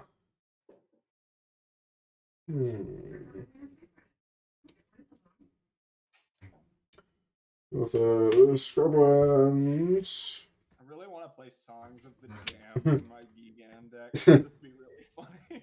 Songs of the Damned, I think, honestly, is like potentially a card that could see play in some more powerful spike. And you can get a lot of mana off of that. I play this Chromatic Lantern and pass. Okay. Draw. Snow-covered forest. Tap 2 for Sylvan Library. Cool. Turn.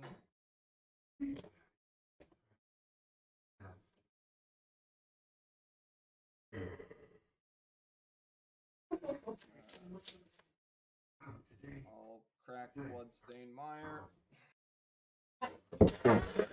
Bayou.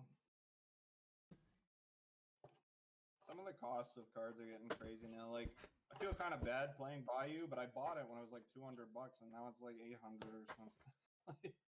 Yeah, I bought this Scrubland from 401 for like $200, and I traded a bunch of commons in for it, so I thought it was a good deal. Yeah, definitely. I'll So- play Enchantress for Presence and pass. Traded a big pile of Balkan for dual lands. That seems like a good deal in any scenario. I'll fetch with this Wooded Foothills.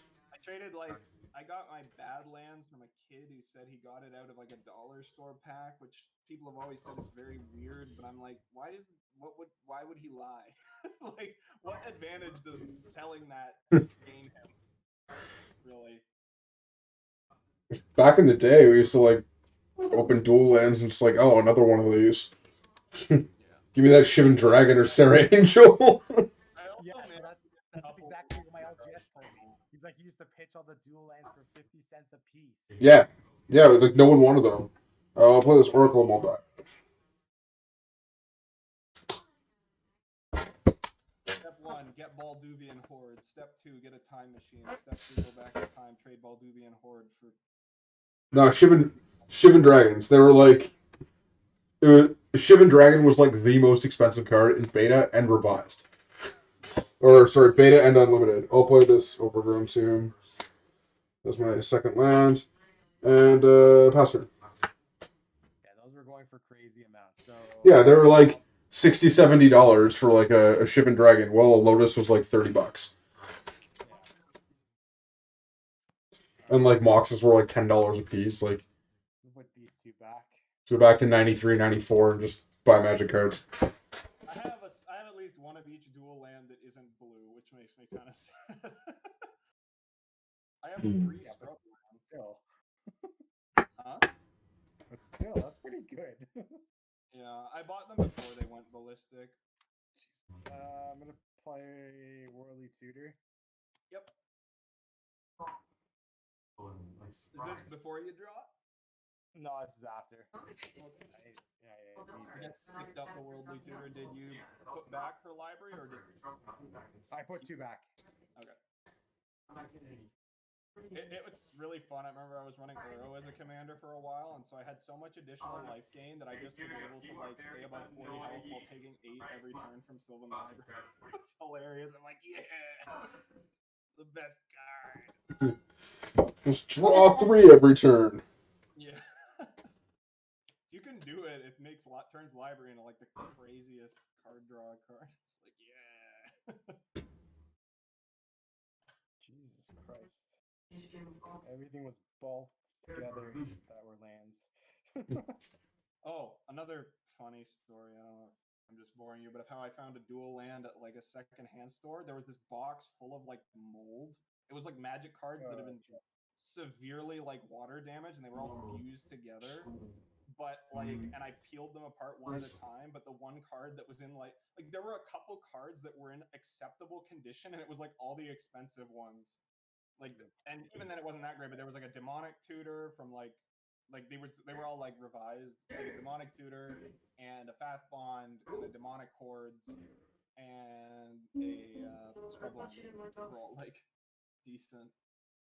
Not bad. Honestly.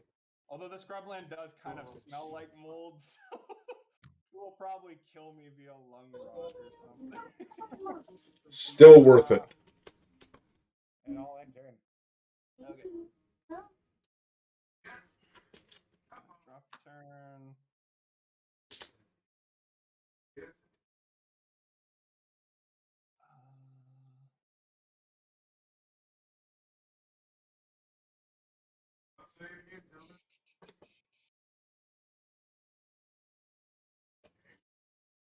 Play Necropotence and pay 8 life into it, I guess.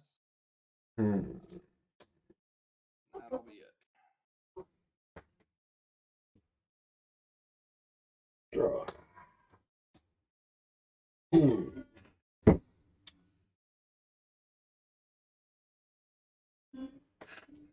Discard. I'll exile this by discarding it, and I will exile this.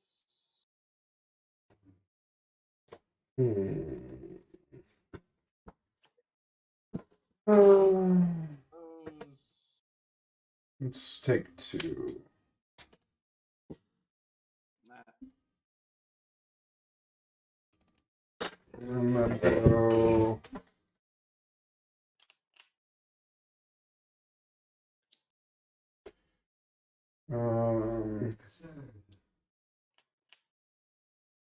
Explore.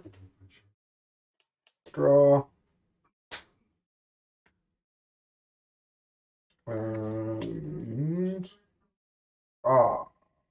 That's not. That's not work. He's coming to play tapped. Why do you come to play tapped? 1, 2. That's 3 land drops. Make it 8 per zombie.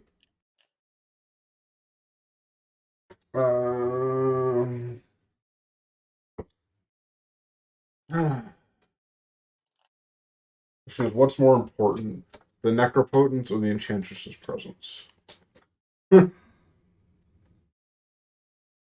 Let's Rex Sage the Enchantress's Presence. Rex Sage and Necropotence? No, the Enchantress's Presence. Okay. The one that draws you cards immediately, as opposed to the one that draws you cards at the end of turn. And then I'll attack you with the Oracle for 2. Ow. Pass me. Alright. I will attack and I'll draw 3. I will place them back like that. Oh, sorry, I didn't draw the 1.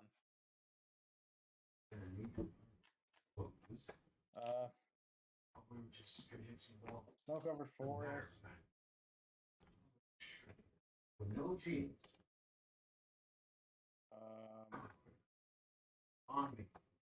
And I will tap 3 to bring my commander in, Galandra. Cool. And I will end turn. Cool. We'll draw for me. Necropotence bad card confirmed. Yeah, it only drew you 8.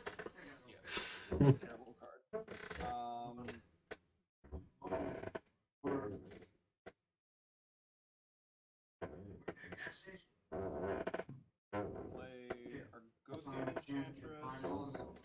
Enchantress, Library, which Necropotence has really bad synergy with.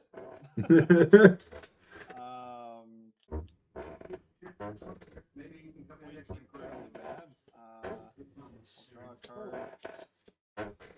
I'll play Imperial Seal. And I will pass the turn, paying another 16 for the Necropotence. All right. Draw.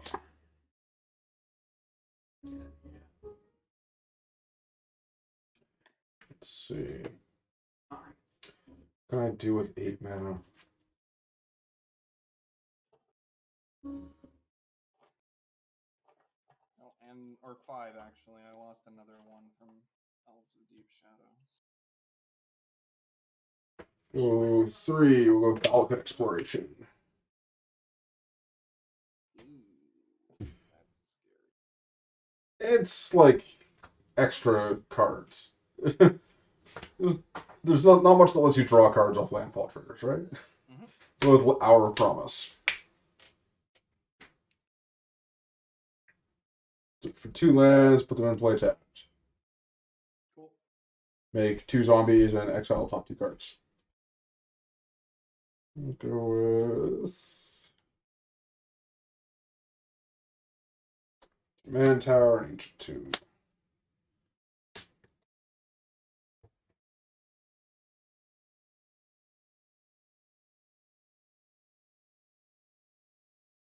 I'm hoping that I hit land.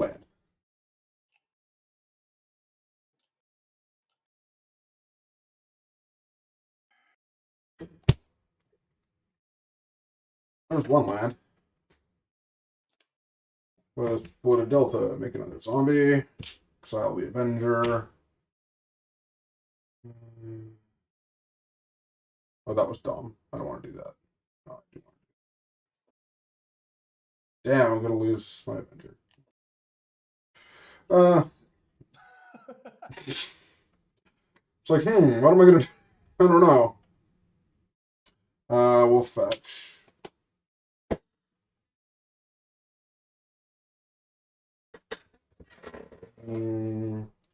What, blue or black?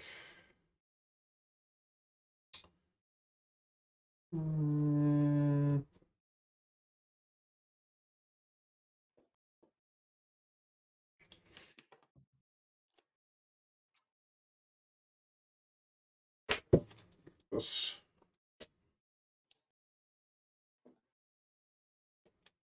So it really doesn't matter what land I get. They'll make all 5 colors.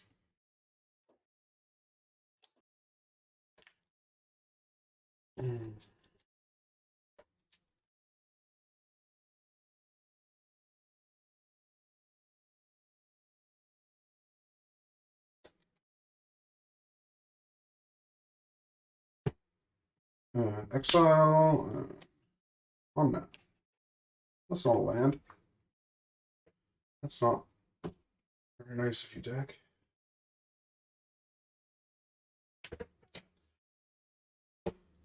Is that a activation of Golos? No, it's the Oh no, it's Valakut Exploration. Yeah. Valakut Exploration. I haven't even played Golos yet.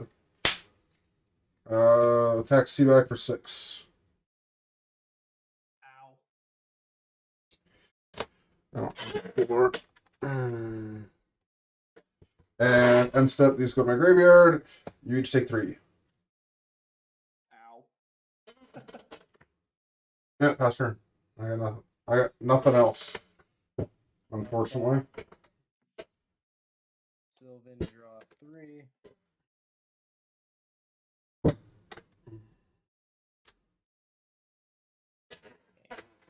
Okay, I'm gonna keep 2. I'll lose 4 life. Let's see if we get another turn. I'm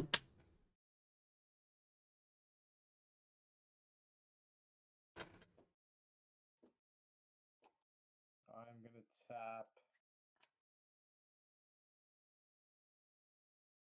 Actually, you know what? I'm not gonna tap that one. I'm gonna tap this way. I'm gonna tap 3 to play Harvest Season. Switch my library for up to X basic land cards, where X is the number of tap Actually, no. You'd want to tap Galanra if you're Yeah. here. Yeah. Because I need to shuffle this deck better, apparently. I would say if I was you and I needed to hit lands and like I saw there weren't on a top tier on the board, take any, boys. Just to try to hit them. Well, see, that's the thing. Like, there's no lands for the next 10 cards. Fuck. This is where I wish I had Scape Shift. If you had Scape Shift in this deck, it'd be gross. Nine, get 9 new lands. Make all the zombies. Shape shift is good, even on like 4 lands, you just get like 4 good ones. Yeah, the only problem with Scape Shift is they're going to play tap. Yeah. That's when you get all tap lands. There was that weird commander, which was it even real? Like I never heard anything about it. It was like a creature that like scape shifted everyone from their graveyards, kind of. It was like weird. I've never heard of such a card. It's like green black creature from Strixhaven, this legendary mythic. And it was like one of ETBs, each player sacks all their lands, then returns that many lands from their grave to the battlefield tap. I don't remember that one. Yeah, that would Patel or something. That would be really good. Patel Field something or other. Or I'll look it up. Unless I just like someone just made it up and like it was fake. I'm an end turn. Okay.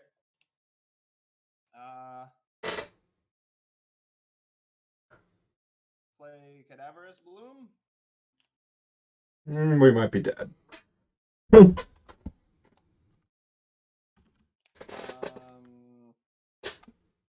will exile these 2 cards from my hand to cast or actually I draw 1 card to cast Eidolon of Blossoms. I draw a card for casting, and I draw a card when it enters. Yeah, I think we're dead. I'll exile these 2 floating a green, so black, black, green, green. I'll play Farrakha and draw 2.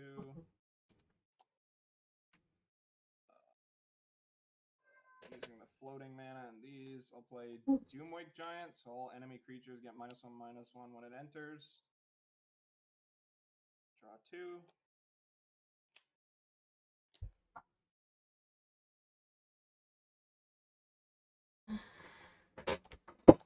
Oh, that's a dead Rexit. I will make 2 green. I will play Whip Silk, targeting Farrakha. So I have a green floating, draw 2. Bunch of Using the other green, I'll pull Whip Silk back to my hand using its effect. And I'll repeat that process to draw 2 again. So yeah. I can draw 2 by paying 2 green. So for every card I exile from my hand, I can draw 2 new cards. Yep, we're dead. Yeah. Unless you have a way to kill Whip Silk or Farrakha or Cadaverous Bloom or something. Nope. I gotta revisit some of it. You have a response, Peter? Or? No. Maybe you had like a nature's claim and I was just gonna die because you left the green open. That's always what I do. Yeah, Cadaverous Bloom is an unfair card. Cadaverous Bloom is like a very goofy card. It was the original combo deck. Yeah, basically. Prosperity, Cadaverous Bloom. Just like, draw my deck. Okay, now you draw your deck. Yeah.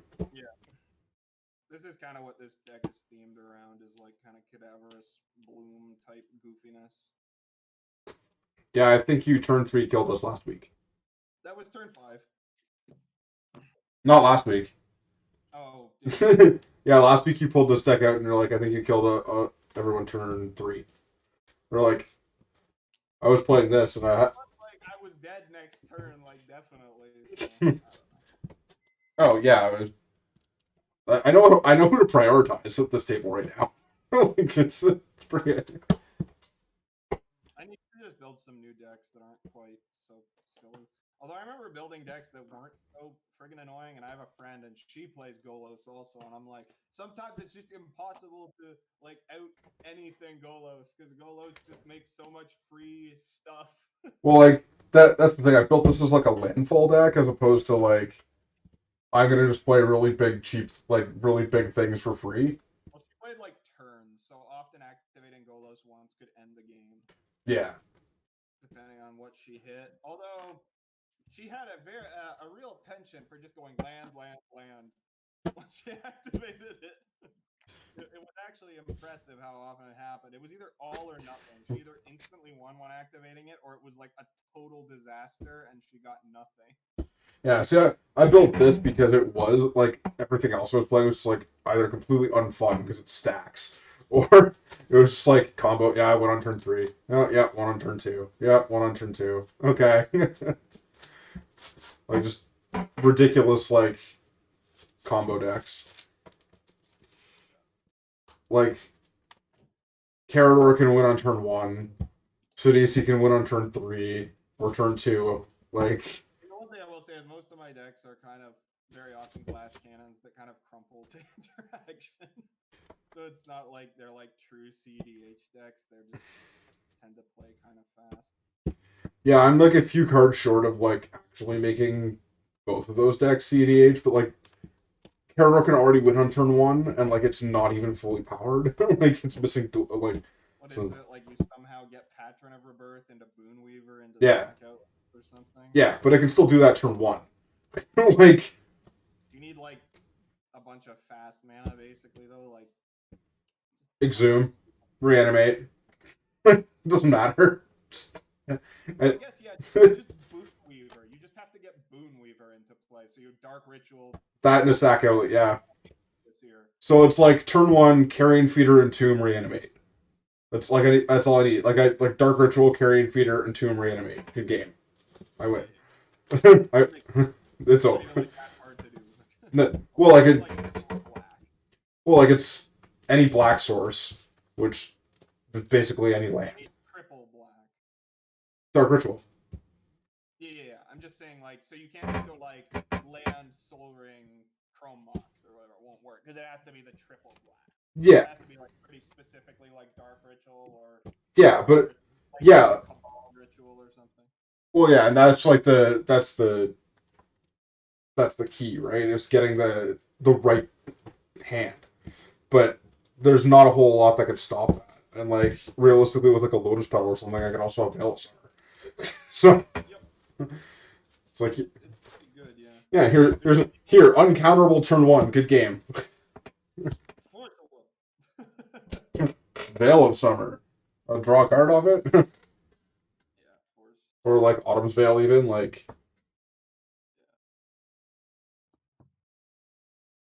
yeah, so I stopped playing that after I got like second in the Harry Tarantula Commander thing, and back in 2019, I was like, yeah, this deck is fast enough. Um, Yeah, I remember. like it's not fun to play in your normal pods, right? Because it's like, okay, well, yeah, I won game 1 in 4 minutes. Want to play again? Not with that, not against that. Okay. Like,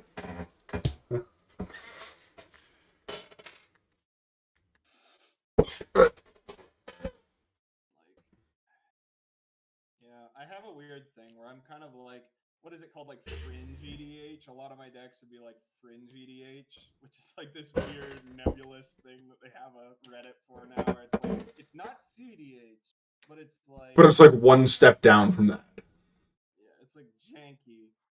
I mean, I don't even know if mine are one step down because they're so janky because they have like very little interaction on the other coming across.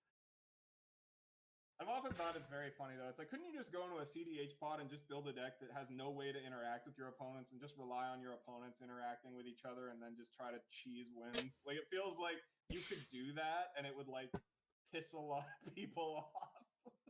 Like, So yeah, I'm just dead weight. I have no way to interact with you. My goal is just to combo off once other people are exhausted. Like my deck is just combos and I will never use a counter spell to prevent someone else from winning because I will try to sap the other person's counter spell to keep mine. Like I feel like you could actually get a decent win rate that way just by like if you were looking at like absolute win rates of fucking things while simultaneously just being like a blight on whoever you were playing with at a CDH table, because you literally are not helping to prevent other people from winning. You're just trying to win yourself. I don't know. I've thought like isn't that basically stacks? Like just stopping every. Well, I guess stacks is kind of the opposite, where you're just literally just stopping everyone from winning. Except something that's like blocking your combo. Someone's like, I'm about to win, and you just refuse to counter their stuff, like even because you want to save your counter spell for your own thing, and so you just pass priority, and maybe you die, but like you just like, yeah, I'm not going to do anything. I refuse. I will lose before I like waste the protective spell that I need for my own combo. And I feel like you would actually like. Usually, someone else will probably have an answer the first 1 or 2 times, and then you just go off, and then they're exhausted because they stopped each other, and then you just win. But I mean, like it's possible. It's just like it's a lot more difficult than you think it is, because like in that situation, one person usually tries to go off, and then the next person just wins. Yeah. Like it depends on what the table is. Like if you're against a bunch of combo decks, the person who everyone fights over one player just like trying to win, and then the next person just wins. Like yeah, that's why I often find CDH kind of irritating. I don't know. The main reason I don't want to play CDH is because I feel like it's too limiting. Like most of the decks I play are like not viable at CDH. The decks I want to play, the interesting strategies that speak to me, which are still pretty powerful, but also like they just wouldn't survive in actual CDH tables. Although I did win a game with my Farika deck because no one knew what Cadaverous Bloom did or what my actual plan was. So a dude let me get like 30 cards deep into my deck before using his Nature's Claim on my thing because someone else had a Paradox engine and he was really afraid of it. yeah. So I just won. Well, it's like in response, I'm gonna make 40 mana and win. So okay. That was the thing. I had very few cards in my hand at the beginning, and he could have stopped me at any time, but he just didn't realize what was happening until I'd managed to wriggle up to like 20 cards in hand. And by that point, it was way too late. Yeah, well, like that's the other thing with CDH tables too, right? You're like, okay, well, like that thing really bothers me. And it's like, oh, well, that thing also really bothers me. Oh, well, that thing also really bothers me. I have like one piece of interaction. What do I get rid of? So you just. I mean, the idea is if it's well balanced, then everyone sort of works together to keep people from winning. So theoretically, it kind of works out, I think, is the idea. But I mean, the games I played, people were interacting with each other a lot. And mostly leaving me alone because my decks were bad and dumb, and so I was just kind of sitting on the sideline watching. And then I managed to win like 2 out of the 4 games I played that night simply because they ignored me so hard that and beat each other to death. And then I kind of just swept up at the end, which was very funny. I killed one dude using an if biff Ephorite that it was his because he was like a green stacks deck. I wonder if it's possible to. Decks to play, and mine are kind of scuzzy, so maybe it would be better to split off for me to split off, and you guys to maybe more people would join. I don't know. Yeah, I don't think there's anybody left, and I think I'm actually going to get going. Yeah, I think it's a good time to. In voice channel 1, James, it looks like there's 3 people playing, so maybe you can join with them, and I'll probably just go to voice channel. No, I think I'm gonna call it a night myself. Go get some dinner and do something else. Thanks for the games. See you all next week.